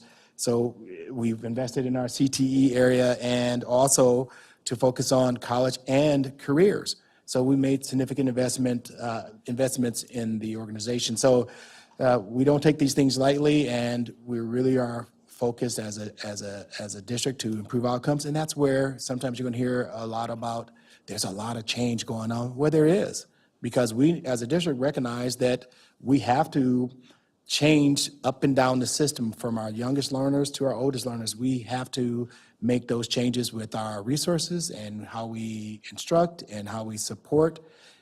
But you're going to hear about it sometimes because people feel the pressure, and we as an organization feel the pressure. There's a lot of pressure on this district, in this building here, to improve those outcomes, working with our principals and working with our staff.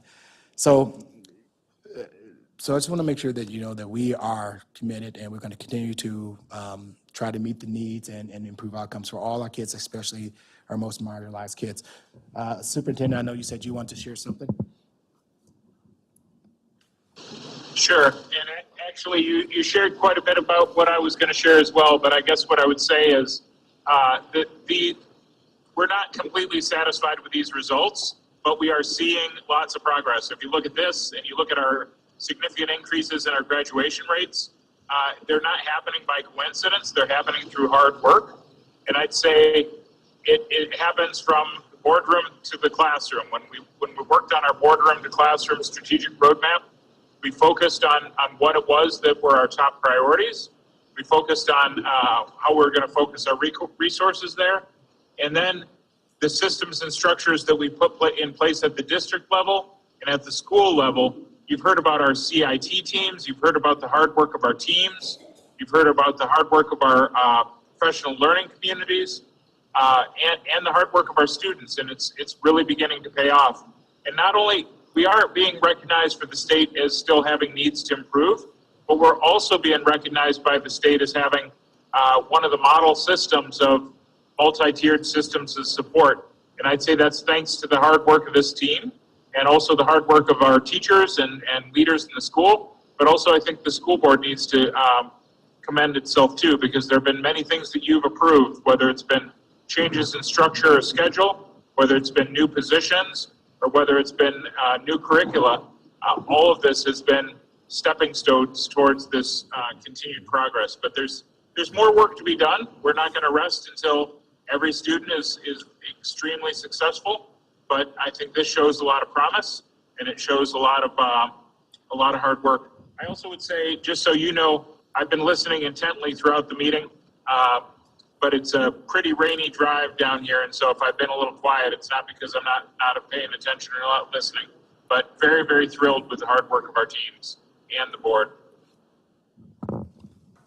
Any additional questions? Seeing none, I want to say thank you to our directors and team.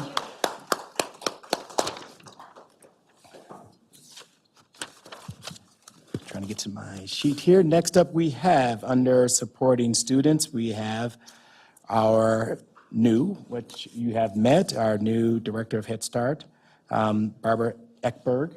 Come on up. She's going to quickly share some information related to our one-time supplemental Head Start nutrition grant. Briefly share.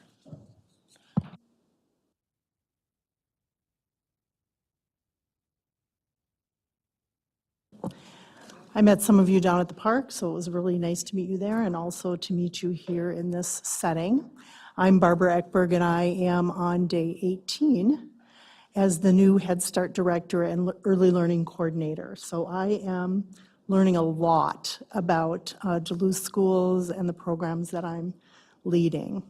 Tonight I want to talk a little bit about a request that we would like to make from the National Head Start Office. It's a one-time Head Start supplemental nutrition grant. Go ahead, Shannon, thank you.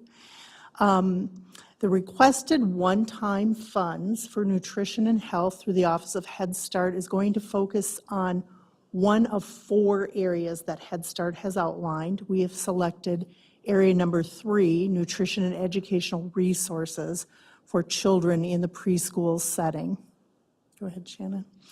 The requested funds will be used to promote taste and non-taste exposures for the children in 13 classrooms.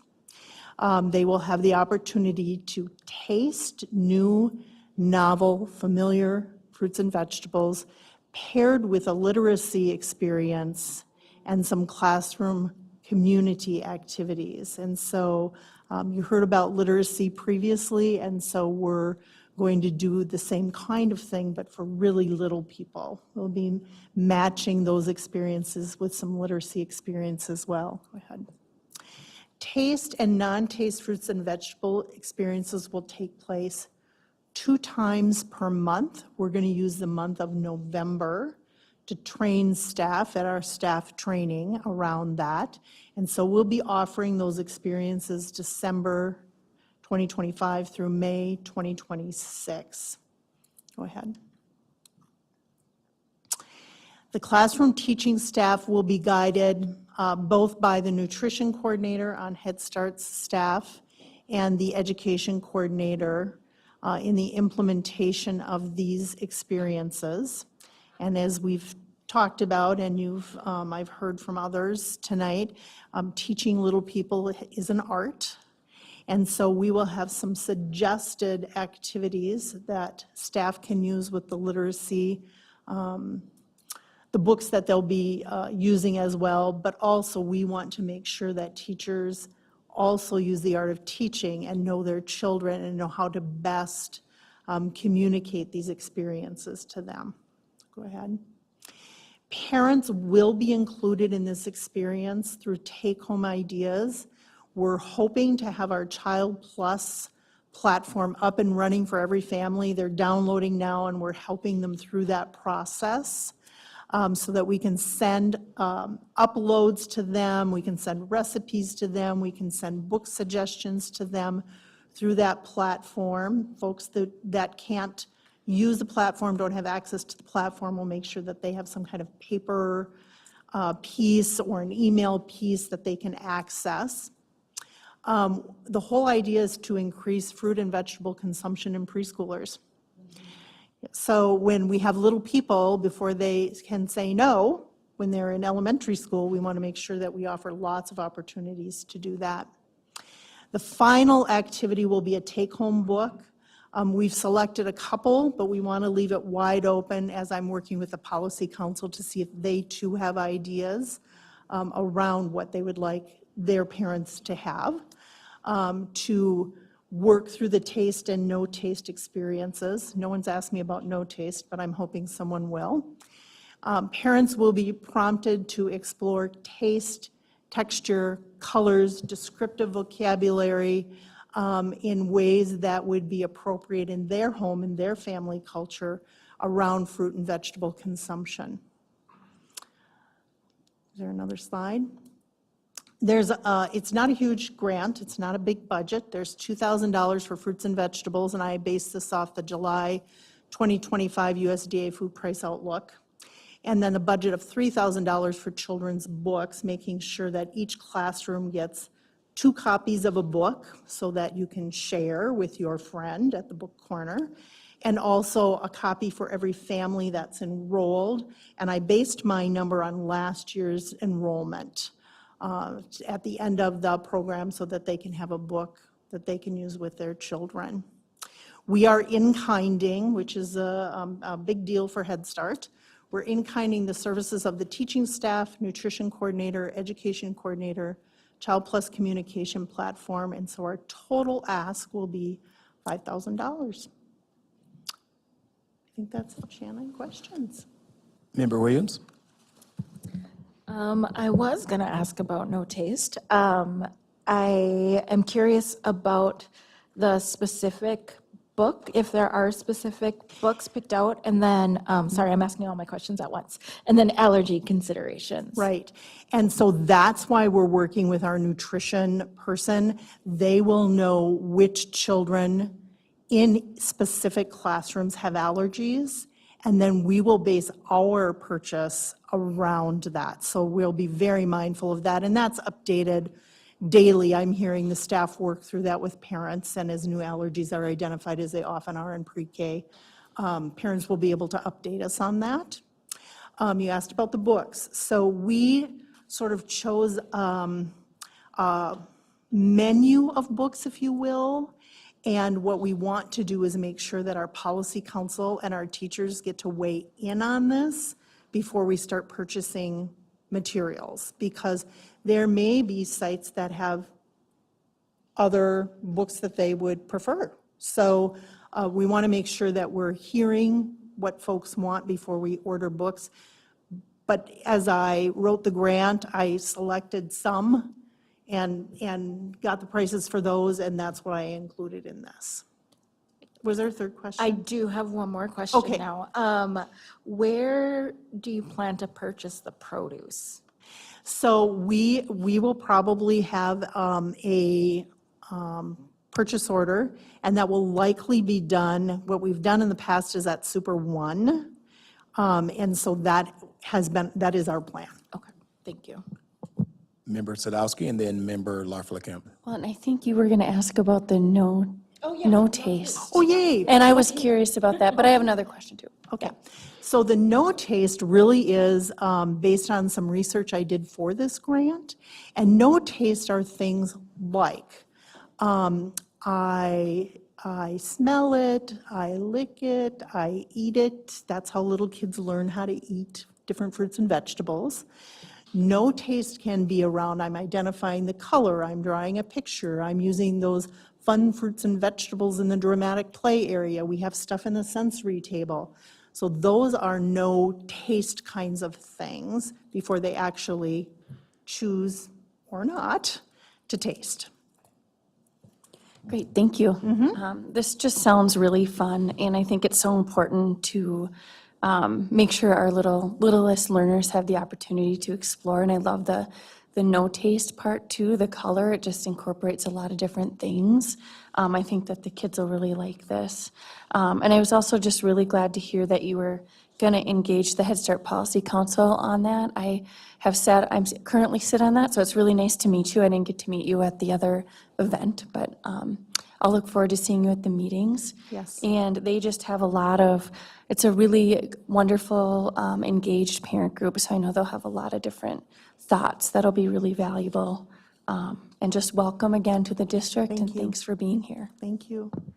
Member Larflekamp. Yep, thank you. Yep, welcome again. I was going to mention a similar thing about just really important that you're engaging the parents and helping to pick those books, and they may vary across the sites and that, so I love that idea.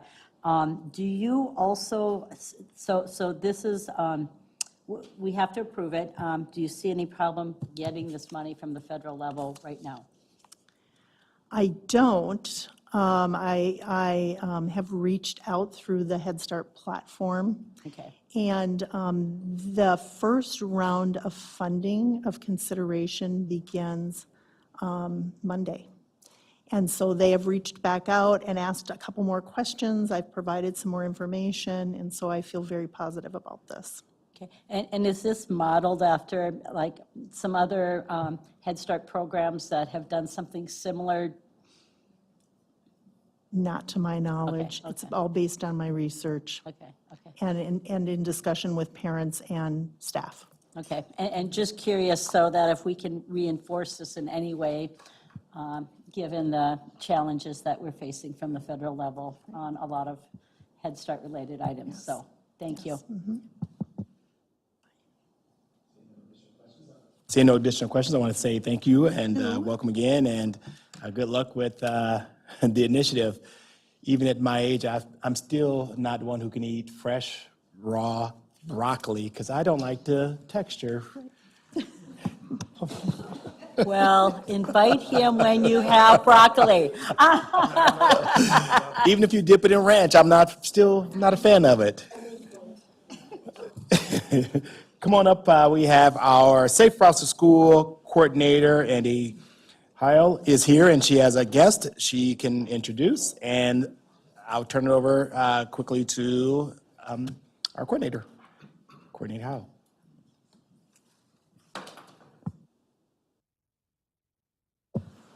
All right, thank you. For those of you who don't know, I am the Duluth Public Schools Safe Routes to School Coordinator. And as of last school year, we were awarded a planning assistance grant from MnDOT in the Safe Routes to School state program. And we are partnering with ARDC, which is where Gavin comes in. Yeah. Is that better? Better? Yeah, thank you, Andy Heil. Greetings, everyone. My name is Gavin Bukovic, planner with the Arrowhead Regional Development Commission. And like Andy said, we are the planning and this is our director, Beth Ann Teskey as well. Greetings, Beth Ann. So can we move on to the slide, please? Just to the introduction slide. Introduction slide. Yes, there we go. Yep, ARDC has been selected as the planning and development organization to assist in creating a full district safe roads to school plan for Duluth Public Schools. And like Andy said, this is a planning process funded fully under the Minnesota Department of Transportation.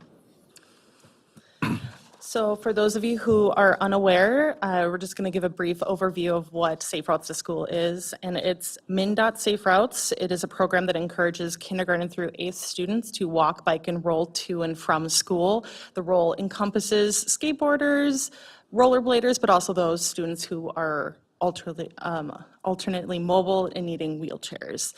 It provides funding, planning, and educational resources for safety and infrastructure projects. And the goal is to improve student physical activity, safety, and well-being, as well as reduce traffic and improve air quality around our schools. The initiative includes both state and federal funding and to support a variety of initiatives. And that's where we have our lovely 6 E's, which is what our program is based around. It improves the safety and reduces traffic and the air quality. And we use the 6 E's as the base of our approach. Evaluation is figuring out what issues to address and how to make the projects effective. And we do that through education. We teach students and parents traffic safety skills and benefiting walking and biking. So our PE teachers last November were all certified in the Walk, Bike, Fun curriculum, which was one of the curriculums provided to fulfill the MDE standards that are now required for pedestrian and bike safety at our elementary and middle school levels. And then we are also doing some fun, encouraging events. So we create fun events and activities to get students and families excited about walking and biking to school. So that includes bike rodeos and walk, bike, and roll days. So October 8th is our walk and roll to school day, national. And then in February, Minnesota is the only one that does a winter walk to school day. And then in May, we also have bike and roll to school day. Equity, making sure all students, especially those from underserved communities, benefit from the program. So over the summer at 3 of our elementary schools, Stowe, Laura MacArthur, and Piedmont all received Walk Bike Fun Camps free for any student. We geared it towards ages entering kindergarten up through exiting 5th grade. And we provided bikes, so the students did not need to have their own bike or needed to transport a bike to or from the camp. We partnered with Bike MN that brought up bike fleets and size-appropriate bikes for those age groups. And with engagement, listening to the community was the first thing I started, students, parents, and staff, to build a successful program together. My first months were interviewing the principals at the elementary and middle school levels to see and hear what their greatest concerns were. And then I branched out and did PTA meetings, and this year we are starting with some community events where we engaged at the open houses for a lot of the elementary schools, as well as Denfeld and Lincoln Park. And another one of my initiatives was meeting with local organizations to see where they feel the inequity is. So I partnered with the Duluth Community School Collaborative. I met with Zeitgeist, as well as Vibrant Streets Duluth, so I could hear from the community perspective and not just our school's perspectives. And then engineering, that's the big E that everyone wants fast changes now, but unfortunately is one of the slower rolling. So that is making physical improvements like better crosswalks and signs to create safer routes. And then on the next slide, it just depicts the benefits of Safe Routes to School. It increases connectedness, climate benefits, and cleaner air. But then we also see better academic performance as well. So better focus and improved behavior and fewer absences and less tardiness, which is one of our big initiatives for Duluth Public Schools, as well as improved traffic safety, safety from crime, school transportation fixes. We have some very small walk zones in Duluth, where some standards across the state have up to 2 miles for the high school. We are sitting at 0.7 miles in Duluth right now. And also cost savings. Expanding our walk zone will reduce our transportation budget and help in other ways as well.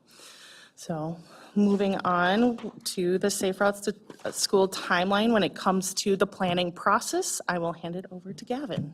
Great. Thank you so much, Andy. Yeah, so this is our contracted, or I should say ARDC's contracted scope of work. This is a very high-level overview of our scope of work. If anyone wants a more detailed breakdown, it's public information. I can provide that via request. But of course, initial contact with project applicant, me and Andy have been in communication and having frequent meetings since July and even before July. Kickoff meetings, we're looking at holding a steering committee large kickoff meeting, probably mid-October-ish, just still kind of getting the wheels working on that. Due to the kind of the cadence of these projects, they kind of kick off the same time that the school year starts, which is just a lot of moving parts at once, but that's of course where the Planning Commission comes in. Task 3 here is the data collection, so that'll be the really heavy lift of ARDC and our regional partners. And I'll get in a more detailed data collection assessment coming up here. And then, of course, the data assessment, action plan development, draft plan, local plan review, final plan review, and then our plan completion. So we'll all have roughly 4 steering committee meetings over the 12 to 18-month period. And then we'll kind of analyze and assess the progress of the plan. How is it looking? Is it reflective of the values of the Duluth schools and the Duluth community, and so on and so forth. And I did want to highlight that this is the scope of work on screen is a 12-month scope of work, which is the typical timeline for these projects. However, due to the size of this project and the considerable lift, MnDOT has granted ARDC an 18-month contract. This is Member due- Banks? Yeah, just a quick question. Yeah. So are you all consulting or in consultation with the 6th Avenue East corridor that they're doing?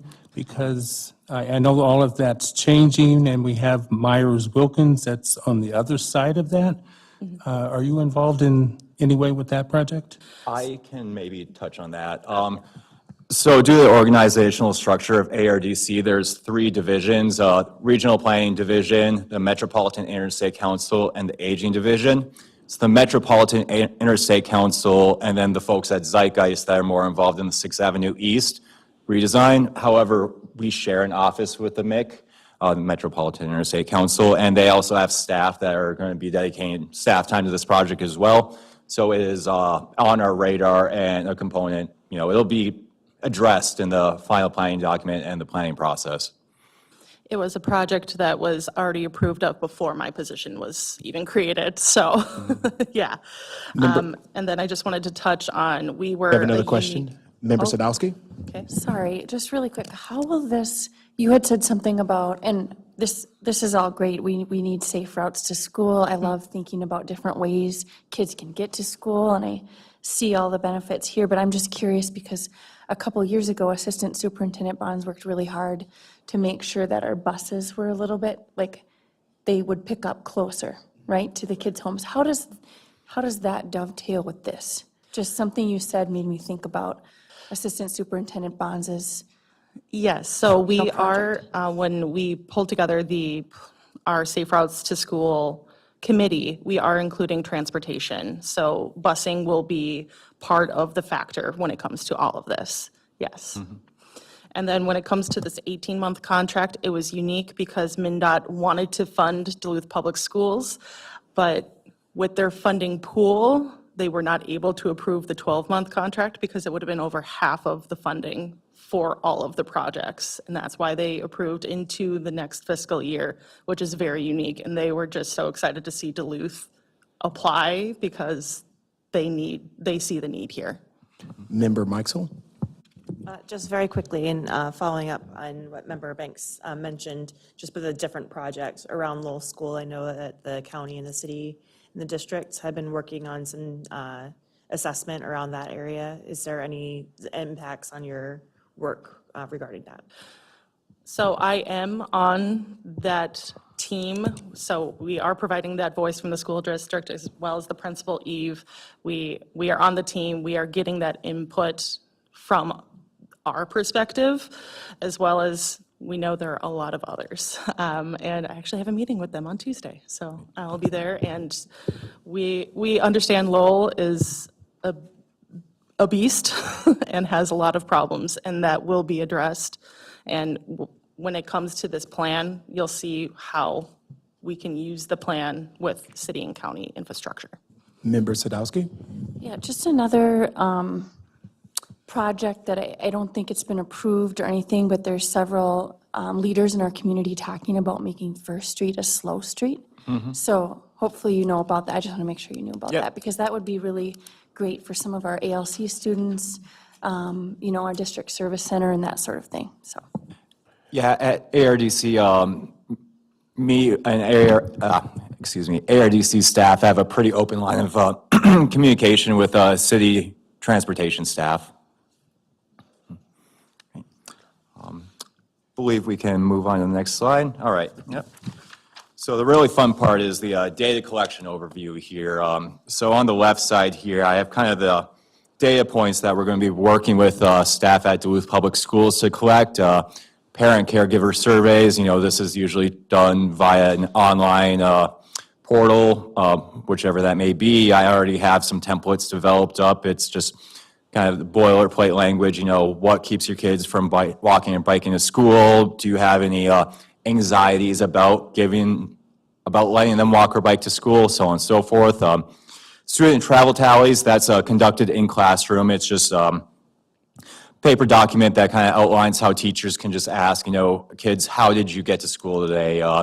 Did you walk? Did you bike? Did you ride with your parents in a car? Did you take a bus? And it's a pretty simple but effective data collection activity because, you know, kids just raise their hands. And then pick up drop-off observations. So that will really analyze morning and after school, any sort of conflicts in the pickup drop-off zone. You know, are school buses obstructing view for pedestrians crossing the street? Are parents parking in front of crosswalks?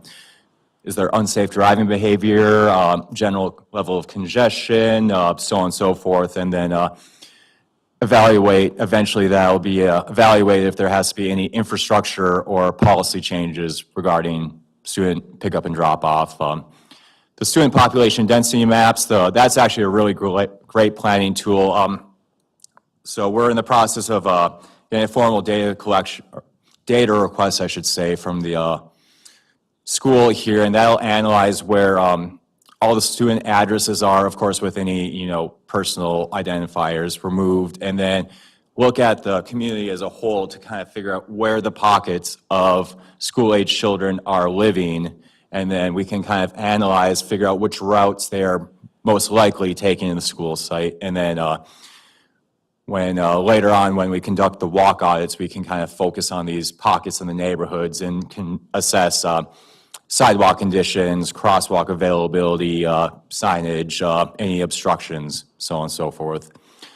School environment and policy assessment, so that's something that will be filled out internally through, I assume, school administrative staff. So that just highlights any policies that the school may have that would encourage or discourage children from walking or biking. You know, is there any policy against railroad tracks, bridges, so on and so forth, or like what was referenced earlier, 6th Avenue East, which was a hazard zone for students walking from Central Hillside over to Myers-Wilkins. And then walk, bike, audit events is I'll organize a small group of folks, myself, Andy, any of the team members that are involved, and we'll just walk around, take pictures, write down what we see. You know, everyone has different thoughts, opinions, and perspectives on what a cohesive bike and pedestrian network could look like. I will also say that we will invite the other people from that community. So when we do this for Stowe, we're going to invite people from Stowe's community. And when we do Homecroft, Lakewood, we're inviting people from the community to join us because they will provide that additional perspective that, hey, we walk these sidewalks, we walk these streets every day. This is something that is a concern. And then we're also hitting the streets and noticing, you know what, there's a really scary dog at this corner. I can see where maybe a kindergartner may not want to walk past it. Right. Yeah, thank you, Andy. And then, was there a question? Oh, go ahead. Some other data collection that will be conducted internally at ARDC is collecting crash data for the past 10 years, speed data, average daily traffic counts, and really any qualitative data obtained through community meetings.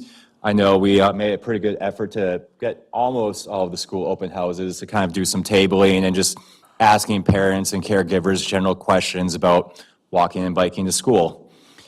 And then really any other data relevant to the planning process. I know I've done, I think this is the fourth similar plan I've worked on in the past, mostly for small rural Minnesota communities. And really any sort of feedback from parents, caregivers, public works.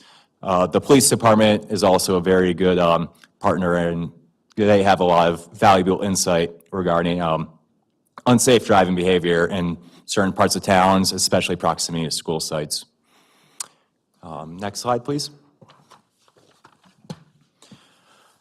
All right, so yeah, just kind of the final product after the 12 to 18-month planning process is it's going to be a document that outlines a strategic plan to make Duluth neighborhoods safer and more accessible for kids walking and biking to school. This will be through programming in the school, in the communities, and then through any infrastructure improvements. And then this plan can serve as a strategic tool for improving the entire pedestrian and bike network in the city of Duluth and then the school sites that are a little bit further out into St. Louis County. All right, so when we have that plan, that really helps us when applying for grants. And having that structured assessment tool, we went through all 13 sites, and you know what, we saw these needs. This is where we apply for these Safe Routes to School Boost grants. They're for communities with existing Safe Routes to School plans that are updated. These grants fund non-infrastructure projects such as education, encouragement, and promotional activities to keep walking and biking safe and fun. So for an example, we have a bike fleet in our district that is geared towards secondary students. So those bikes are larger and inaccessible for our elementary students.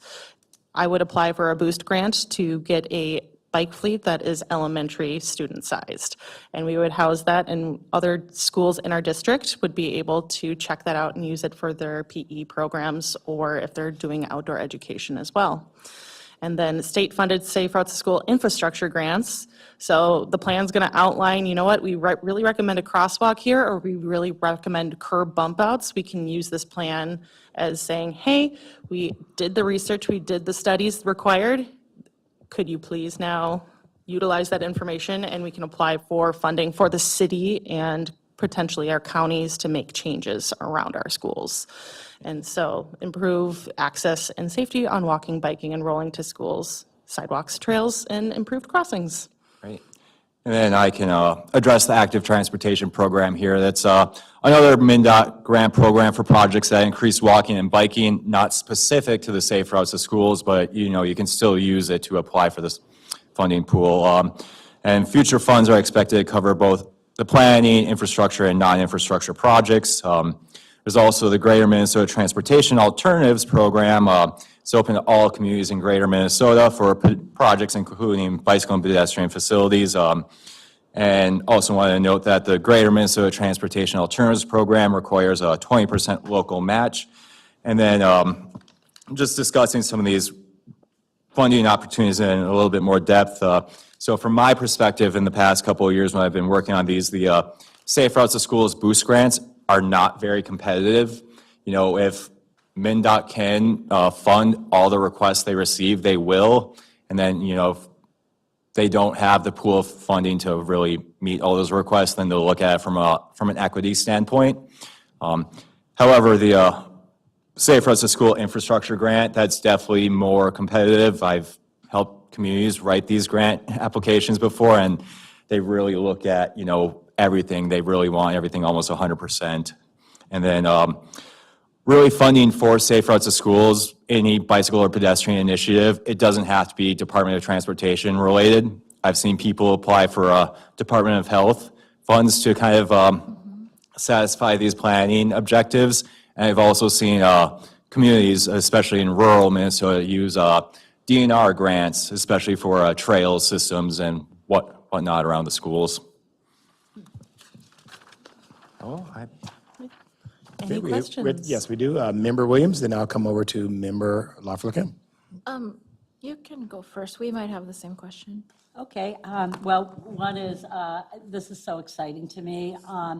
I was involved in another Safe Routes to School when our former Congressman Oberstar helped pass this bill to get the funding, and then there was a similar effort, I want to say it was in 2005, 6, 7, somewhere in there, for Duluth, but that I was involved. But it's very exciting. I love the way the community input that you talked about, and I know from former processes have used, but with your experience, Gavin and Andy, and having it housed in our school district, that is so important. That wasn't the case when I was involved with that initiative.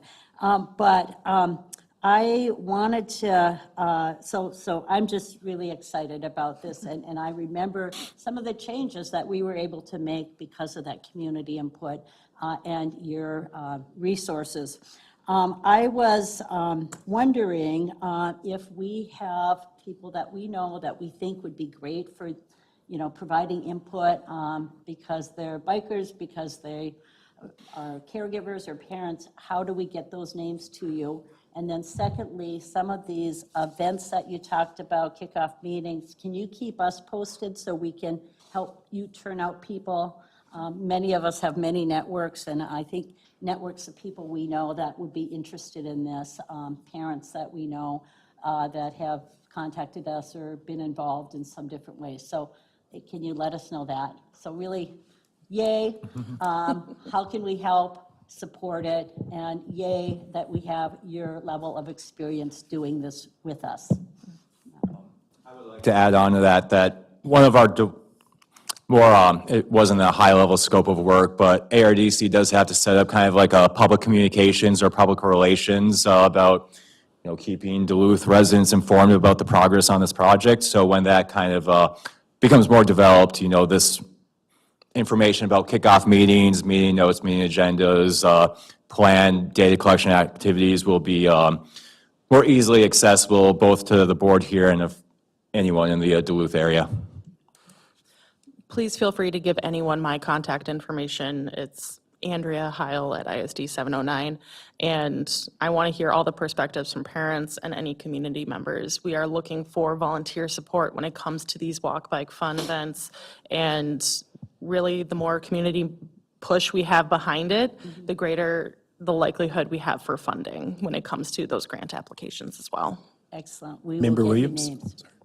Yeah, I guess my questions are similar and go along with, but they weren't identical. If you could repeat the walk, bike, and roll dates, because you said some specific dates, but wait, because I'm not ready to write them down yet. And then as far as the steering committee, is that the three of you, or are you taking families? And is that what you're asking for when you're asking for names, like committee members and parents, or? So when it comes to the steering committee, we have representation from all 13 schools. Okay. Some of them have the principals, some of them have the PE teachers, or when it comes to the crossing guard coordinator. We do think we need to limit it just to a few members from each school because otherwise that gets a little excessive. Right. However, I will encourage you to reach out to your local school to see if you can join your school's committee. Because these schools definitely need support when it comes to pushing the mentality of walking and rolling versus driving.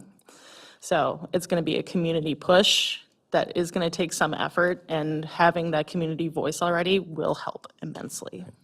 And then to add on to that, the overarching steering committee, and we imagine that we'll have smaller committee meetings per school site, but the overarching steering committee, like Andy said, will consist of representatives from the schools, and then there will also be a MnDOT representation, St. Louis County Highways representation, city representation, St. Louis County Public Health.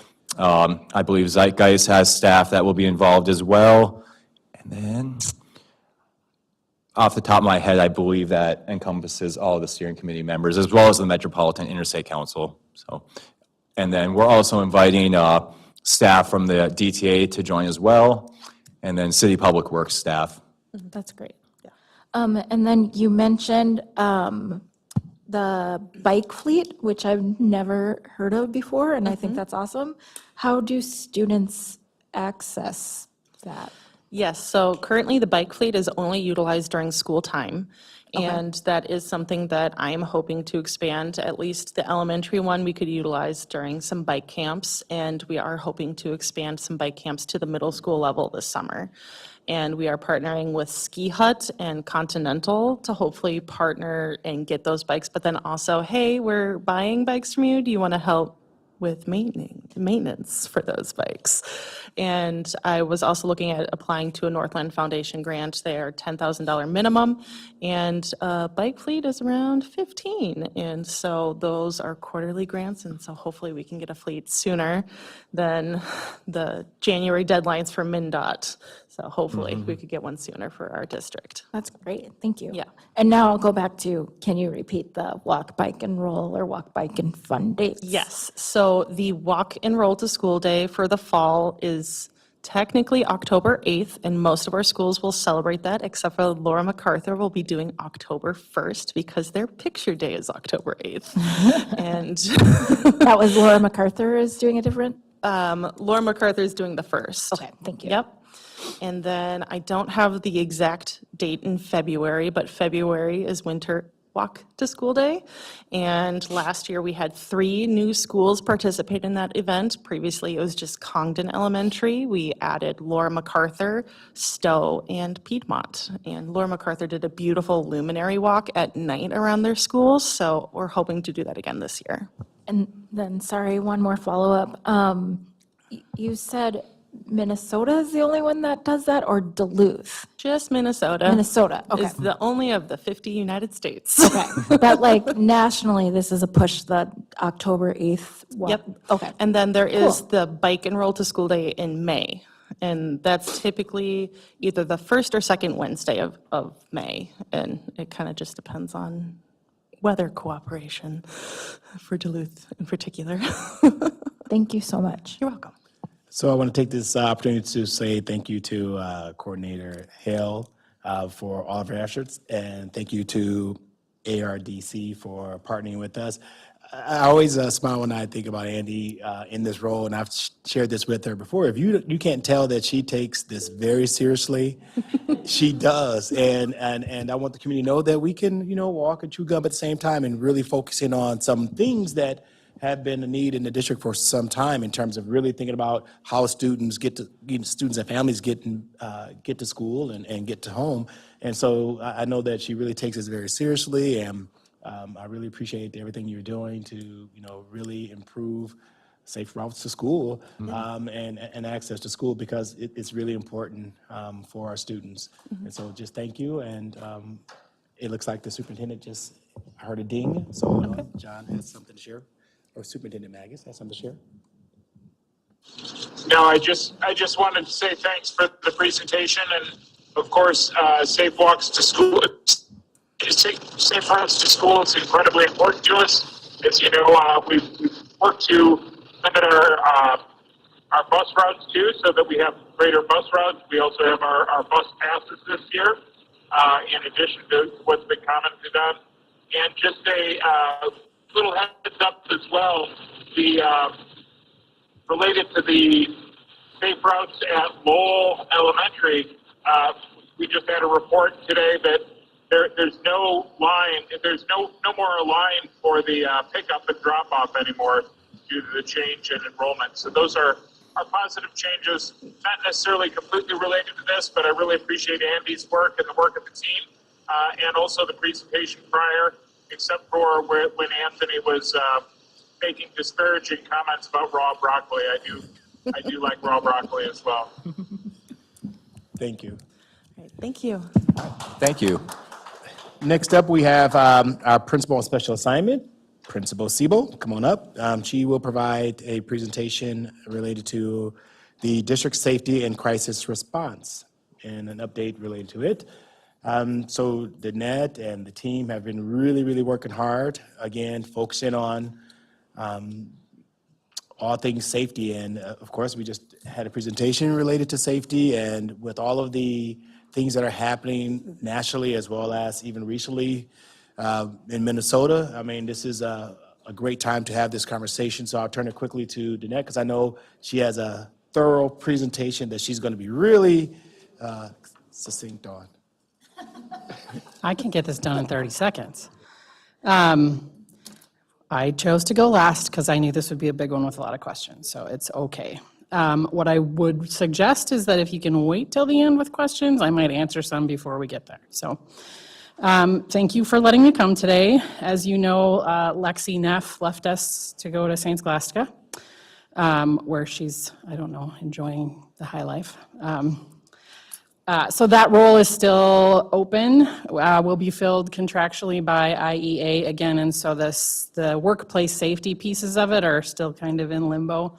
But I wanted to talk through what our structure looks like and quickly review our response protocol, and then share briefly the reunification planning that we shared with staff. So this slide shows where we've landed as a district. We had a lot of changes last year as we had some chaos in communication and response, and we really needed to get our act together and help support our leadership teams at the district and site levels. So where we've landed is that there is a core planning team that really digs into all of the pieces of crisis response and safety planning.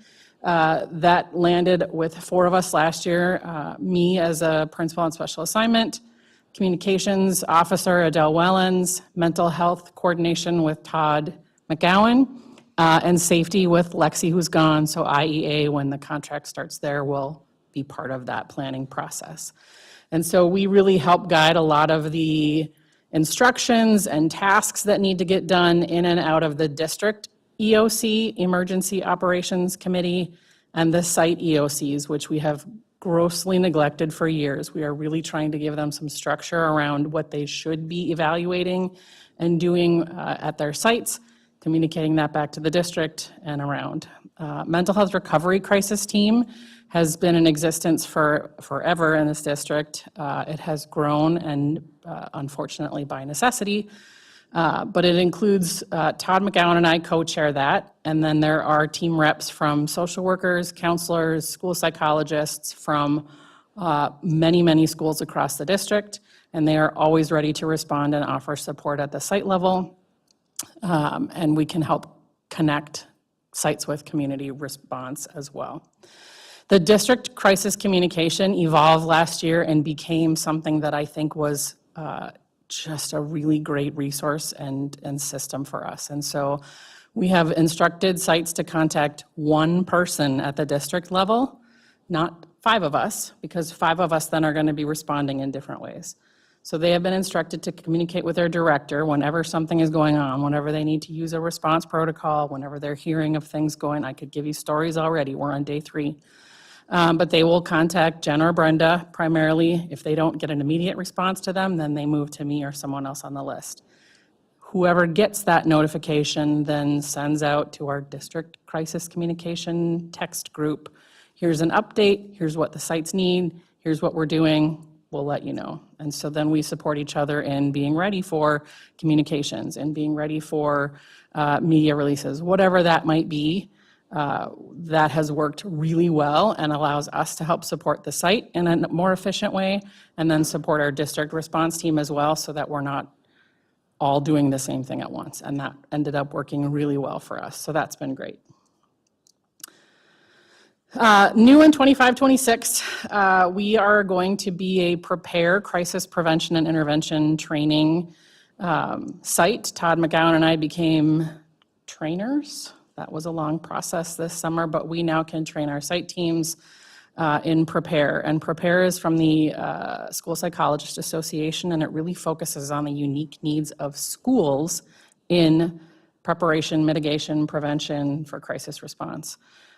If you care, it's prevent, reaffirm, evaluate, provide interventions, respond, and examine. We can dig into that on a later date, but it aligns really well with what all of our community partners are doing, but really focuses on prevention, both in mental health, in how our sites are prepared and set up, and security there. And so we are really excited to have this as a resource. It is a super structured way for schools to walk through all aspects of crisis response and prevention. Standard response protocol. This is year 2 of the I Love You Guys response protocol. It continues to grow nationally. It has been a fantastic asset for us. All of their resources are free. We have done, I think, a really good job as a district in pushing out what those responses are. So you'll see posters. Of course, I don't see one right now, but the new flip charts are coordinated. Our staff should all have a response card on their lanyard. So if you're in a building, we'll get you one of those too. There's some on the counter right out here. But if you're in a building and someone announces that we're going into secure, not only will they tell you what that is, but you have it on your card. So the clarity of announcements, no codes anymore. That's been a long time. We are very clear if it's a drill or not a drill. We encourage staff and students to use those announcements and any other information, so you're still not narrowed into just following instructions. You're still empowered to make decisions with everything you know. And then the one add-on that we are starting training, well, we started last year, but we've really pushed out training, is for the reunification method. Also from I Love You Guys, also just a really incredible resource for us. So as a brief reminder, the standard response protocol, we're going to go through these slides pretty quickly. The shelter response is when we need to shelter in the building, usually for severe weather. Up here it's tornado. Rarely tornadoes up here, but we all practice this, and we are required by state law to practice at least once per year. So during National Weather Awareness Week, we do that in the spring, and we will follow directions for those shelter in place by building. Hold is probably our most frequent response, and it's anytime we want to keep hallways clear, whether it's there was an incident in a hallway, an altercation between students, a medical emergency, and we need emergency responders to come in, but it's keeping students in classrooms. They can keep teaching, doing what they were doing, keep going in the gym, but we want everyone out of the hallway until the hold is lifted. The only change there is if the bell rings, you still have to stay where you are until the hold is lifted. So otherwise, things are running as normal in the building. Secure is another increasingly common one when something is happening in the community near a school building, whether law enforcement is getting ready to serve a search warrant. They give us a heads up, and then the building might go into secure to keep everyone inside the building. There are various levels of secure. We might say that we will let people in and out through the office only with a guided system, but there are times where we are keeping everyone in the building, period. So when a building is insecure, that's what that means. We lock the doors, everyone stays inside, but everything inside the building is really running just as normal. Bells are running, classes are running, lunch is running. We're just staying in the building. In a lockdown, this is a common term now. We will say lockdown, lock the doors, lights off, out of sight. We want everyone to stay closed, quiet, and safe, ready to respond if necessary. So we practice 4 lockdown drills and 1 secure drill every year, also by state mandate. Evacuation, when it's safest to be outside the building, we practice 5 of these a year. This is our fire drill. It's getting everyone out of the building quietly and calmly, safely away from traffic. We want to work on those things. There are cases where we would be evacuating in a crisis situation, and that would look and feel a lot different, but we practice it so everyone knows where to go, where to meet outside the building, and how to watch for and account for all of their students. In an evacuation, back one. In an evacuation that's not a fire drill, we issue some additional reminders. Don't walk home. Remind your students not to walk home. Don't try to get in or leave in a car. You're causing an issue with emergency response, and it's just unsafe for everyone. We have to stick together, and then at the evacuation site, that's the first time we'll try to account for everyone as we continue with our response. An evacuation can lead to reunification, and we'll talk through that process and what the difference is when there's a crisis event at a site that requires us to evacuate. Whether it's a chemical spill, an airplane crash, there's a car crashing into a building, you can think of a lot of things, all the way up to and including everyone's worst case scenario, which would be a violent intruder event at a school.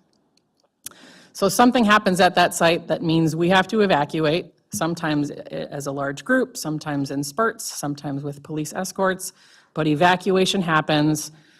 We are now at the evacuation site and we can't go back to school to release students. So we have to move to a different site for a number of reasons. We call that the reunification site. And from there, we implement a massive and very important process of intentionally connecting students back with their families. It's important for us to be as organized and prepared for reunification as we can be. The goal is to connect students with their families 4 hours from the start of reunification. So when those buses get to the reunification site, it seems like a really long time, that 4 hours, but that's a lofty goal. There are stories of schools where it has taken more than 24 hours to reconnect students just because of the chaos that could be happening. So it's a 4-hour goal. There's a lot of things that need to happen to support everyone at the reunification site through that process. Communication is really important. We want to set expectations. We're giving everyone clear and frequent updates because it makes everyone feel better. The updates might be mundane, but you're going to hear from someone frequently. The family experience is important. We have a new video that's linked in here. I won't show it right now, but it's fantastic. I love the video. It's brief, it's succinct, it clearly states again and again, don't go to the school, don't go to the evacuation site, wait for us to tell you where reunification is, get your ID ready, make sure you have other students supported at home. All of those things are really clear in that video, and we really appreciate the work that was done for that. It requires a lot of team members. We'll talk through that in a little bit too, but it's possible you're going to get that call if you're able to come and help with reunification. Here's what to do. Mental health is important in the minutes after, the hours after, and the days and weeks after for everyone who is involved in the incident, whether they were at the impacted site or not.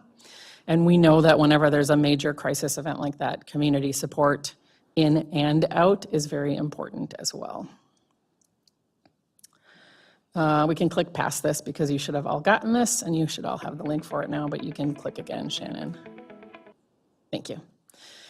Something new this year, as noted in the family video, is that it is really important to keep your emergency contact list updated. And we acknowledge that there are families that don't have anyone who can be their emergency contact. We know that's the case. We will be ready to support them in this event too. But if you can make this a fairly deep list, if you are out of town, if you were in the cities for a meeting, if you can't leave your own students in a classroom, you need to have other people who are designated that could pick up your student in the case of emergency. And so we'll have instructions for parents. It is really easy to update those contacts in Infinite Campus. Last year, I think we only had 1 or 2 contacts. It's now 5 or 6 deep. I think you have 6 spots to list emergency contacts. We will remind parents every year, if not every semester, go in and check, update this list. Maybe you don't talk to this person anymore, you're not dating them, or your parents moved out of town and they're not that person. So we'll remind about the importance of updating those emergency contacts. This is an example of what the reunification card is that parents will get. They're already copied and ready to go on really bright paper. It's just here for you to get an idea of what that looks like. So when parents arrive, they get this, they fill it out, we check their ID, and then they go wait for reunification. The next slide is the other half, which really walks them through the process briefly. We are working with our ESL or EL department, who is helping us identify which languages we need to have it translated in, so which of our families don't, English is not their primary language. Rather than trying to have one for every language, we want to, or only the big ones, we want to make sure we're ready for all of our families. The impacted site immediately is establishing their on-site incident command. None of this is new. Classroom evacuation can be absolute chaos. Everyone's leaving the building like a fire drill. Everyone's leaving the building in spurts if there's a violent intruder happening. If you lock down and after the incident, police are clearing the building, that classroom evacuation can take a very long time. Then they go to the secure assembly area, which looks different for every site. We need to work with the police department and our sites to update our evacuation sites. They're not all ideal. It should never be another school, for example. And in a lot of cases, that's what it is for us. So we're working through that. But they're going to the evacuation site, and then impacted site gets ready to be transported. So the process is happening around them, getting ready to transport them to the reunification site. This gives you an example of how important the site is. It is no great secret, it's not a surprise, but our ideal site is the deck. They've been working with us really closely. We've had walkthroughs there, we've had meetings with them, we know what it will feel like, we know who to contact, so ideally, that's our space, and there are times where it wouldn't work, if the incident is there, near there, if the train derailment, I mean, there's times that wouldn't work for us, but in most cases, our goal is there because it serves all of the needs. The parent experience is really what you see in red there. They will come in, they'll be greeted, super friendly greeters. If that's you, great. They'll be handed the card. They'll have a big area with tables and pens to fill out the card. Then they'll hand it to an ID checker and they'll go into the parent or guardian waiting area where we will also have staff ready to support them. Leaving that room, they might need to go to reunification. So when we're ready to connect them with their student, it's possible that they'll go out and come back from a notification room. Hey, we've heard your student went home with this person. Can we verify this? Worst case scenario, we can't account for your student. Let's work through that together. Or your student was injured or worse, and here's the process, and here's your support team for that. It's also possible that investigations would be happening on site while this is going on, whether it's with students or parents. So that is another thing that they might be coming and going from. But if they go to reunification, they leave from reunification. Having privacy rooms, this is going to be a really intense process for everyone involved. Having a lot of mental health support is important. Sometimes they're going to need a room and they're going to need space and they're going to need some support, and we need to be ready for that. Anywhere you see a red arrow here means that we have a team member escorting them. So our students are not alone until they're out the door. One of our team members is with them, including while their parents are with them. We don't leave anyone unattended anywhere because things happen. That reunification in and of itself would be a really emotional time, and we want to make sure that they have somebody with them until they're ready to check out and leave. The reunification area is where the parent and students would be reconnected. Again, more privacy rooms are needed. That accountability and exit is the last checkout. So we would take their card from the staff member, sign them out, mark the time, give some positive words, whatever information we can give them as they leave. It's important that our impacted site arrives out of view of parents. We don't want anyone running to get their kids, out of view of the media. The tech, it couldn't be a more ideal. They can literally pull into Amsoil Arena to drop off in a bus if we need them to. So, but having that area really private and out of view is important for a lot of reasons. Where the students are, they'll be supported in there with snacks and water and hygiene supplies and first aid and entertainment and whatever we can do for and with them. The impacted site staff is also supported. They're there to help monitor their students, but we know that they're going to have needs in there as well. And I will talk later on about the unique needs of some of our higher needs students and how we will support them and their programs and their families on the way. So I think that's all I want to say about that slide. This list is just an overall view of how many different agencies are involved in the planning of our reunification, but also in the implementation and understanding that this is a community-wide massive event. And so all of these people will have a role on that day and in the before and after. The impacted site includes all student from that site and all staff from that site. So if we evacuate and take everybody, it's everybody. It's food service, it's maintenance, it's everyone who's on site, student, teachers, volunteers who were there. You are all going, and we are accounting for everyone who was at the site so that we're ready to support them and make sure we know where everyone is.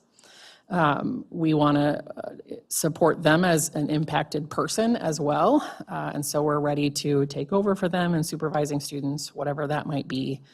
But that's what the impacted site is. The reunification team, the leadership roles will be pre-designated, so the leaders of each group should ideally know ahead of time a little bit better about what their process and role is. But everyone else who comes to help doesn't need to know anything. It is very clear. We told staff when we trained them, you don't need to remember any of this. We're just telling you this to make you feel better, that we have a process. You'll have an idea in your head of what it would look and feel like, but you don't have to remember any of this. The process is so clearly laid out, clean and easy and quick. I have a screen in here in a little bit that shows you exactly what your name tag would look like, and it's got the directions right on it. So it really is geared and set up for anyone to be able to come and help. The reunification team, so the call would go out to all of other sites to please send anyone who you can free up. Ideally, we want a lot of mental health, so we want our counselors, social workers, school psychs to be there to come. But we need everyone, whether you can free up teachers, paras, clericals, that call will go out and ask, and we talk to our staff.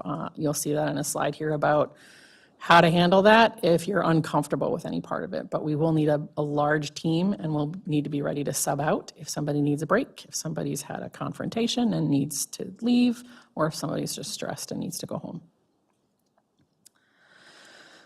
So if we ask a staff member to report to help and they're uncomfortable with what we've asked them to do, we want them to speak up. I don't think I could be a parent greeter. I don't think I could be a reunifier, whatever that is. I'm afraid of kindergartners. Please don't put me in the student room. High schoolers are big and smelly and scary. Please don't make me go in there. But speak up. We don't want to cause additional trauma or undue stress. And so we want you to feel okay with what we've asked you to do. It's possible something's going on in that person's life, physically, medically, mentally, whatever, that they just know, I can't do this right now. Speak up, tell them. We might ask you to go cover in another classroom so another staff member can come, but we don't want to cause harm. If you have a family member, whether it's staff or students, we do not want you there to work. You will need to be there to support your family member. We acknowledge that it's going to be hard for anyone and everyone who helps. No matter how ready you think you are, there is such thing as secondary trauma, and you will feel the stress of the day. And we understand that everybody's got a different background coming in there with us. We won't ask questions. All you have to do is say, I can't do that today, and that's okay. This is a quick overview of some of the roles. You don't really need to dig into that. We talked a little bit about some of these with staff that, if you're going to be a greeter, we need you to be someone who can stay pretty positive, who can stay calm when people around you are very elevated and stressed. Mental health support, it's not you if you're not trained and certified to do that. We will provide additional, the Prepare model provides additional training for crisis mental health response for our providers. We have said, and I don't remember if I have it on another slide or not, but the only people in the child room can be ISD 709 employees. We don't want to put someone in there if we haven't background checked them. And so our own mental health support team will go there first. It'll be much easier for us to place community mental health support out with parents out in the other areas. But in that room, it will only be verified ISD 709 staff.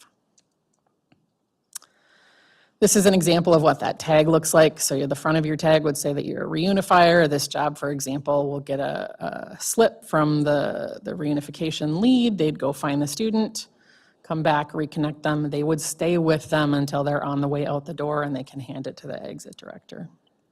I will say that ideally the exit director, you can go to the next slide. Ideally, the exit director is the site principal. That's the only impacted site person that might have a role. But it is believed that being able to see that face that everyone should know on the way out the door, who can be reassuring, we'll talk to you soon, here's resources if you need them, but ideally that person is there just as the greeter's the wrong word, they won't have a task to do. They're not going to be taking the cards or doing those things. They'll have help with that, but just being a face as that family leaves the door will be important if that principal is able to do that. Team members would check in, bring your school ID, you'll come to the check-in table. We want everybody there and ready to go before the students arrive, and so every area should be ready. We've gone to get snacks and water. All of these things are where they need to be. You'll get a safety vest. Everybody loves those, and any materials you need, whether it's those sign-in sheets, whether it's snacks for students. We will ask that you keep an eye on each other, other volunteers, and let us know if you need a break. And we acknowledge that it will be important to take care of the reunification team, just like it will be important to take care of that impacted site staff afterwards.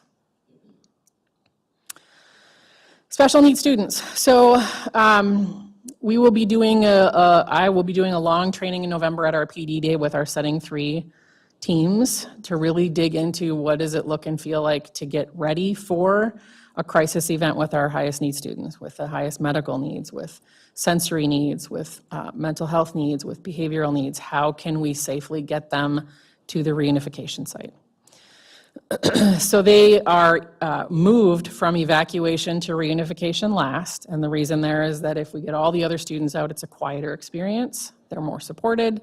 It's just a little less chaotic for them. So they're the last ones getting to the reunification site, but they're the first ones out. We need them back with their families and at home as quickly as possible. We will work hard to get any unique equipment needed for them, whether it's feeding tubes, changing supplies, medications, all of those things. The special services team will be working to help get that there for the incoming students, but we want them out as quickly as possible. At the deck, at our primary site, as you saw on the map, ideally they have a separate location where wheelchair vans can pull up, but they're going out of a really quiet, controlled entrance. They'll have extra special services people there to support them. We have special bins for those rooms with some sensory equipment, but we know that they need to be the first out because they are the first, they're at most risk of medical, mental health harm because of their unique needs. And so that's the goal there is last in, first out of the reunification site. They'll have their own coordinator. They'll be contacted. These are small groups of students who are usually in close contact with case managers. And so the case managers can text, here's the door, we're ready, whatever. But we're ready for that as well. When it's all done, I think this is my last slide, but and it moves into recovery mode. The process is pretty good about that. The prepare model is really robust in that, and how do we support all of the people who were involved in this, knowing that even the people who are leading it are going to need support as well.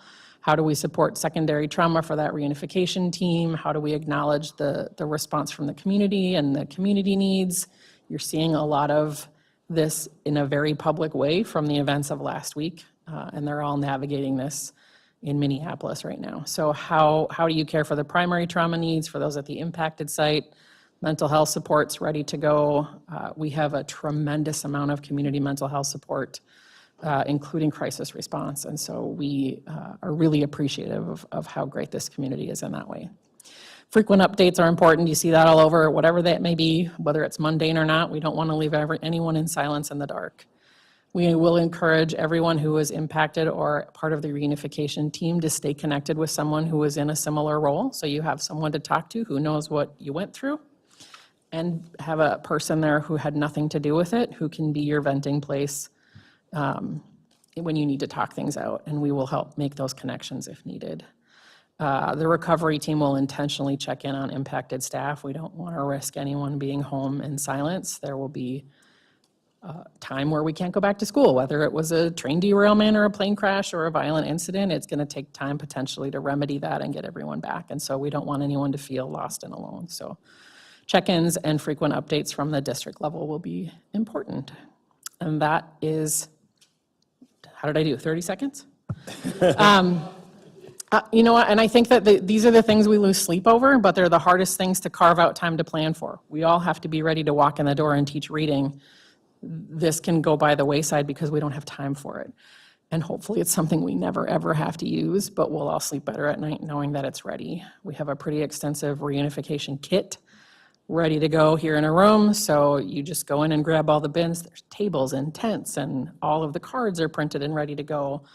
Batteries and charging cables and extension cords and duct tape. And the I Love You Guys program gives you a list of all the things that you really should have in your reunification box kit. We bought it, it's ready. We also acknowledge that we're the biggest district in the region, and that should something happen in any other school, we stand ready to support in that same way. And so as this gets polished and done, we have offered to share it back out with our area schools that are much smaller and would have a much harder time planning for this, let alone implementing it. So that's one of our next steps. We have also been working really closely with the police department and county sheriff's department. They've been advising us on a lot of things along the way and really talking through what will everyone be doing, how will they be ready to support us. We've talked through the role of the SRO, that they're probably a primary responder at the incident. They can't come to the reunification site. Even though our students and families know them best, they can't come. They have their own role now as a police officer. And so how do they free up the rest of the SROs who are comfortable working with students and families, and how do they support us at that site? So we've talked through a lot of those things and feel very fortunate that we've had so much support from all of our community partners. So before we take questions, I want to kick us off by saying also thank you to Danette. I know we, concise, very thorough as always, and so just want to say thank you for everything you've done to, really focus on safety. Danette Principal Sebo wears many hats, and this is just one of her areas of responsibility, and she takes it extremely seriously, as you can hear, and that's one thing that I've always appreciated, something she took serious when she was a principal at East. She was the one who was leading this effort. Her and I think Tom Tuscan a little bit, but then There was 4 principals. at 4, others were leading it, but Danette really embraced it, and that's where it stayed with her. And she I used came to into teach new this role. for incoming principals, Yeah, so it's kind of she did. And so, again, we wanted you all to know, as well as the community know, that just like academics, we take safety very seriously as well. We put a number of new things in place to, increase our safety procedures, and this is just one of those efforts, and it required time, investment of resources, whether it's positions. The one that we're going to fill that's vacated now with Lexi Neff, so that's a position that's vacated at this point in time, but we're going to plan to consider replacing that in some fashion. So it's really needed. So we are really taking, again, safety really seriously in the district. So I want to say thank you to Danette, Principal Sebo, for all of our efforts, and I'll start off with Member Williams. You were correct. You answered all of the questions that I had as it went on, but my memory is short and I wasn't standing with my pencil. So can you remind me the EOC, what does that stand for? Emergency Operations Committee. And then There's a district level one and there are site level ones. and I guess as someone who is a parent, as someone who has worked in this district, as someone who works for a different district with students, I am curious if there is a place or a role for school board members to be a part of the committee, and if no is a very wonderful and acceptable answer, but yeah, just I see the need for having all hands on deck. And I was questioning about how are you going to be sure that you have enough staff? And you answered that question too, so that's great. But just, that is more of a curiosity, and I probably wouldn't want to be involved if I, Our in that district level situation. team is big. Okay. We want representation from every staff group and all of the leaders of those group. And so it's 30 or 40 deep. Yeah. We were trying to meet in person because it's all those groups. We have to meet early in the morning because we need transportation before they're on a bus. We need facilities. So Right. it's Yeah, early, no, and that it was makes usually after board meetings, and so our leaders were sense. really tired. But we're moving it to virtual, which means that it should be if you'd like to pop into those meetings, you just need to let me know, and I will happily add you to the invite. We hope to have those a lot more structured than they had been. The prepare model will help us because it really walks through a lot of the planning and checklists we should do, in addition to us trying to be really clear and concise. So we'll send principals and site teams, like they have 4 tasks to do for the month of October. Check in with your evacuation sites, make sure you have each other's contact information. In September, it'll be go have this new MOU done and go meet, walk through, know what it would look like if you had to bring your entire school site there. Where could your injured students go? Where could your sensory needs students go? So we're giving them very specific tasks, and then we're gently hounding them about it. And so tomorrow, for example, I'm meeting with 4 different principals to help walk through questions they have, because we really haven't done this in a really structured way. We just assume everyone's comfortable with it, and we're not all naturally, this isn't something we talk about every day. And so the SRO supervisor, Mike Jamber from the police department, is going to meet me at one of our sites and talk through safe ways to get to. So we are really trying to help site teams, and that way, because of that, a lot of things are going to bubble up and come back to our district level team to problem solve. This isn't working. How are we going to fix this? And so that communication chain, I think, and hope will be a much more robust process. I mentioned at the beginning that just the communication chain in and of itself evolved into this really high-functioning thing with district leadership being ready to support sites and not duplicating the communication and not duplicating the response. We're not all going to, we did not all need to go to Myers-Wilkins last year when the car drove through the building. We caused chaos when we all descended there. And we learn a lot every time we go. We have debriefs now. That's a new process. So we can all come into the room and say, this is great, this was sticky, we should be ready for this if anything similar happens. You could write a book about the weird crisis events that schools face. So you can never really fully be prepared for everything, but I think that we're in a really good place, and we would absolutely welcome, even if you just want to be an observer on that district level team, just let me know. Okay, I appreciate that. And yeah, I really appreciate how thorough this is. I appreciate the thoughtfulness of knowing kind of that we are the Goliath in the region. And so like our surrounding schools, like this is keeping all kiddos safe. And so knowing that other schools around can reach out to 709, I think that makes us leaders, and I love that. So yeah, thank you. This is great. Member Loeffler Kemp, and then Member Mikesell. I think Member Mikesell was first, yeah. Thank you for the presentation. I know in my conversations with principals over the years, this was something that they were desperately wanting to have in an organized way, and it appears to have gone above and beyond to provide that to our site staff so that they know that there's plans. So thank you for that.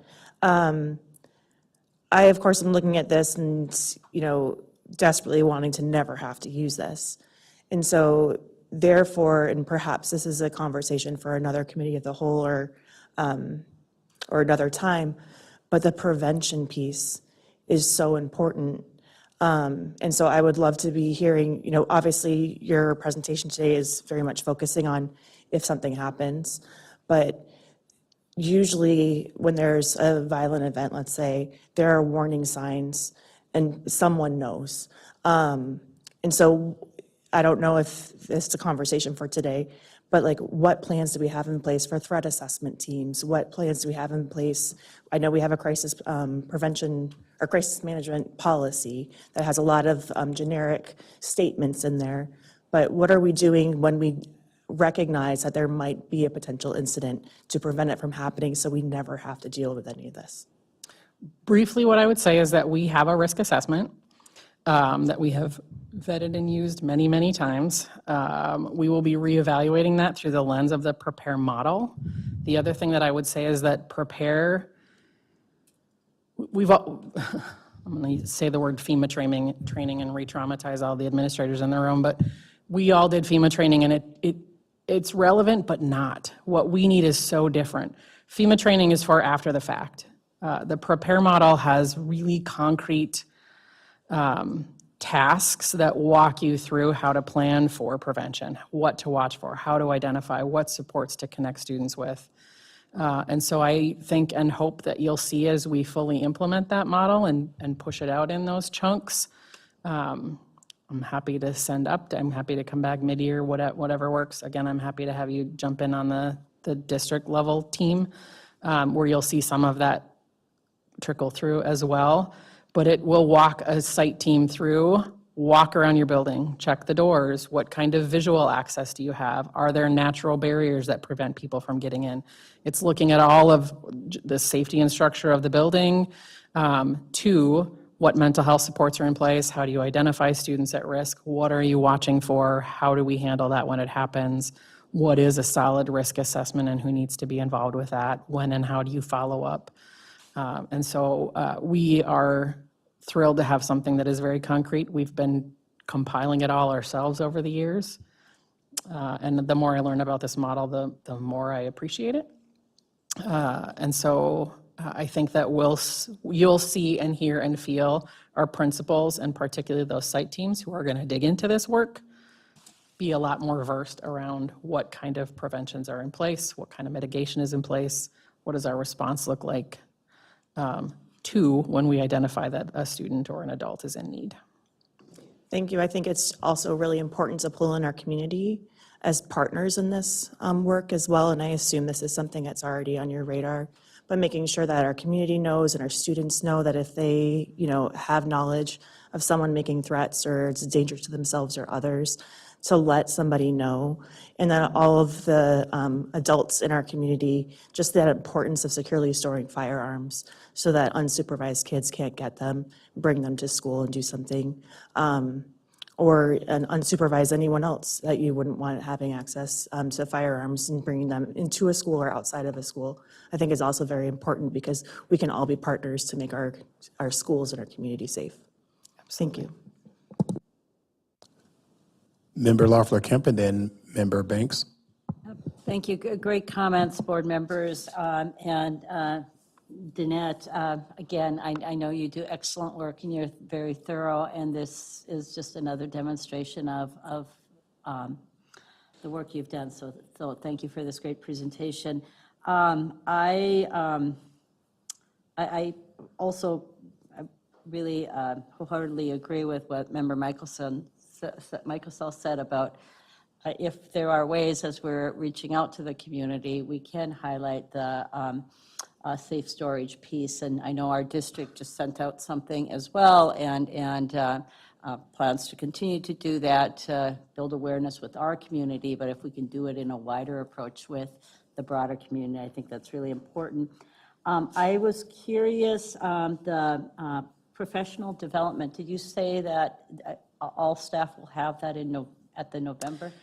The training in November is really focused on our Setting 3 programs and the needs of those students. So it'll be Setting 3, I'm very tentatively saying this because we're still planning for that, but it'll be Setting 3 case managers, potentially the paraprofessionals connected with that, deans, principals and APs might be able to come, we're all running PD too. So, but for sure, we know that our students with the highest level of needs, the biggest teams around them, the biggest equipment, the biggest medical, all of those needs need special planning, and we want to make sure those teams feel solid in that.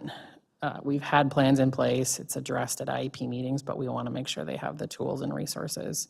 As an example, if East High School needed to evacuate, getting some of those students up to Ecumen or down to Lakeshore, if it's a winter day, that's not going to happen. Yeah. And so there's a plan for where they can go on site that's out of the building, safe, warm, water, lights, secure.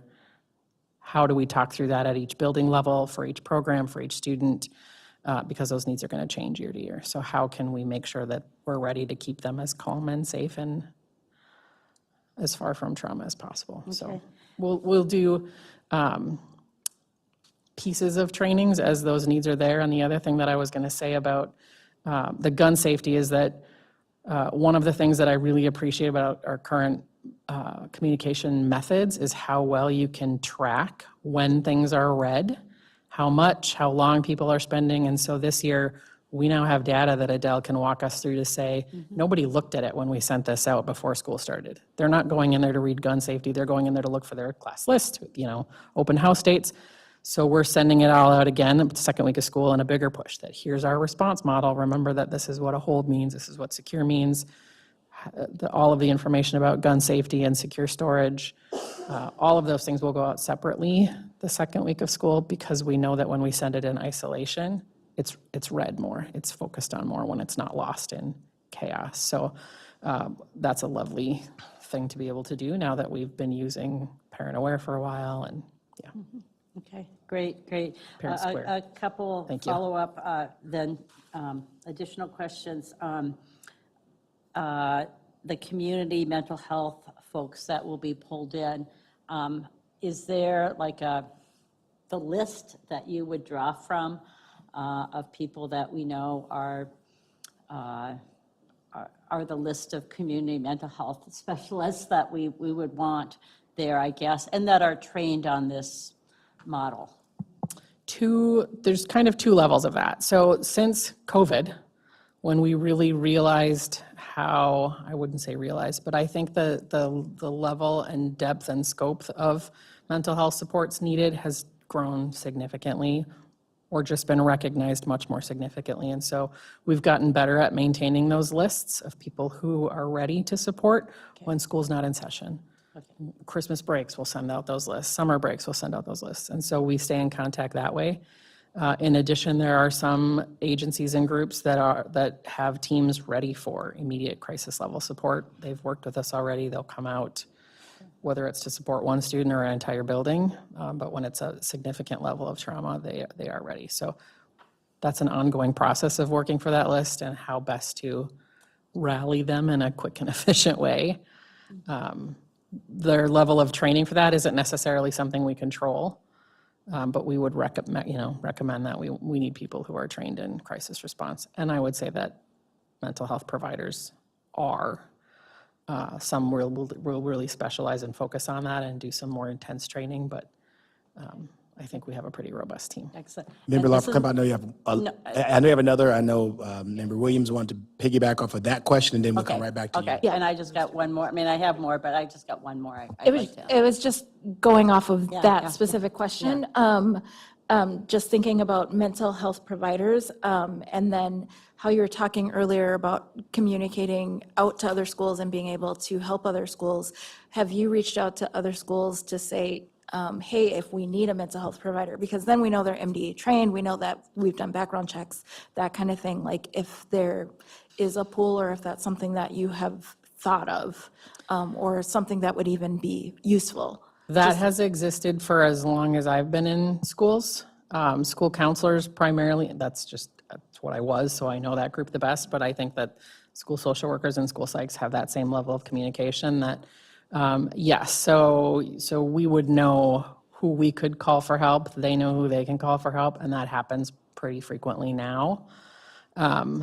We have learned over the years that it's not incredibly effective to bring in completely outside people when it's events in schools, because they're not necessarily geared for that, and students don't know them or aren't ready to connect with them in the same way. So yes, that already exists and I think works really well, but quite often our sites will say, we're good with the staff we have. Thanks, that's a great follow-up. Member Williams, last, I guess, question that has to do with, you kind of touched on SROs throughout this, and it seems like they're playing a major role on these different teams. And can you just kind of summarize that a little bit more, the role of SROs? Absolutely. I just got like 14 texts. My daughter just landed back in Minnesota after 7 weeks in Australia. Oh. I'm fine. Sorry, that just distracted me for a minute. It was just blowing up and I knew that's what it was. So our SROs advise. They become a presence and get to know students and build relationships because we want our kids to be comfortable reporting to them, for one thing. You'll find that quite often our students, when they have heard about a threat, or our parents will reach out to that SRO first, sometimes before the site staff. In addition, they are always a resource and a support to our school sites when we have things that we can't figure out on our own. So I mentioned Myers-Wilkins tomorrow. What is the safest way to get to that site, whether there's construction happening, whatever that is, what would that look like if we need to evacuate from there? What would the police department be doing to help? They have met with individual teachers about how to feel more secure in your space and how you could barricade or secure that better. What's the safest way to get out of a building? So I think they've just been a really good, because they build relationships in that way. Even at our elementary schools and our middle schools, they make an effort to get out there and be seen and heard and get to know those staff members and students. And so our teams will reach out to them and say, hey, I have a question about the gym, the lunchroom. How could we secure this better? What would we do in this case? How could we get to our evacuation site? What if this was happening? And so they've become a really good resource because they're so embedded in the school system and the school community. Thank you. I'll pass on, or I'll hold off my other questions. Member Banks? I'll try to be finished before 8. I'm just joking. So are you, everybody looked at me. So are you, right. Are you aware of the report that was recently done on America's Safest School and what they've done? Are you aware of that? Maybe. I've seen similar. I can send it to you if you're interested. Please. I think it's very inspiring and says a lot and does a lot. Okay. And then secondly, would there ever be the possibility of ISD 709, say, bulletproofing our windows in our schools and other facilities? I know there's new materials and products out there that is available now that could certainly help with some of the safety kind of concerns in light of what recently happened in our state. Makes it come to mind for me. Would that ever be a consideration that could be brought to the board or whomever to make something like that happen? I think, and this will just be purely my conjecture and opinion, there's always a balance. When things happen and we are all sad and traumatized and terrified, we want to go to that extreme. We want to lock down our buildings, we want armed guards, we want metal detectors, we want bulletproof windows, we want all of the things. And we're a school. We want to be warm and welcoming and safe, and we have limited funds. And so if, for example, we suddenly got $1 million school safety grant, A, it's not going to bulletproof all of our windows, even if it was just coverings, that's not enough money. And B, the balance is focusing on prevention and support so that we never get to that point. And so where are we investing and how and what are we implementing and doing? It's always a balance. There's never going to be enough of anything. And there's no such thing as truly lockdown and safe. If somebody wants in, they're going to get in. How do we prevent that from happening in the first place? And how do we respond in a way that gets everyone safe as quickly as possible and keeps everyone from being harmed? And so we want to be as ready as we can be. We don't want to put so much money into it that we've now sunk millions into something that will never happen. While we've neglected, we have broken science chairs, we have things that need to be replaced as well. And so it's always a shift and a balance, and what we feel our priorities are changes with whatever's going on in the moment. And so right now, I think we are all feeling that need to wrap our kids in whatever we can wrap them in.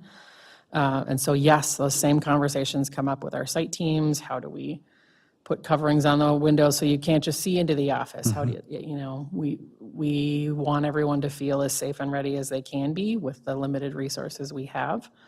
And also get everyone feeling as supported and safe as they can be, that we're doing a lot of things to prevent these things from ever happening. And I just wanted to say the safest school in America has not had one incident.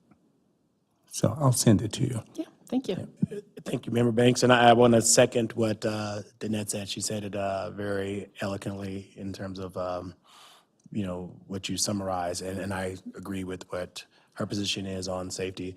These are our best laid plans that we have in place and hoping that we'll never have to use them. And we're working on prevention efforts and say something, or see something, say something, to what Member Mikesell was sharing. So we're working on all those different things, and so I second, and I'll speak for Superintendent as well. And speaking of Superintendent, I see his hand is up, so Superintendent Magus? Yes, thank you. And I would say so much has been covered already, and I don't want to reiterate things that have already been said, but given that safety is our first priority and everything that has been going on lately in Minnesota and throughout the country, I just want to say thank you for the work that's being done by the team. And I want the board and the community to know that this is absolutely our first priority, is ensuring safety. Thank you. All right, seeing no other green light, thank you, Principal Sebo.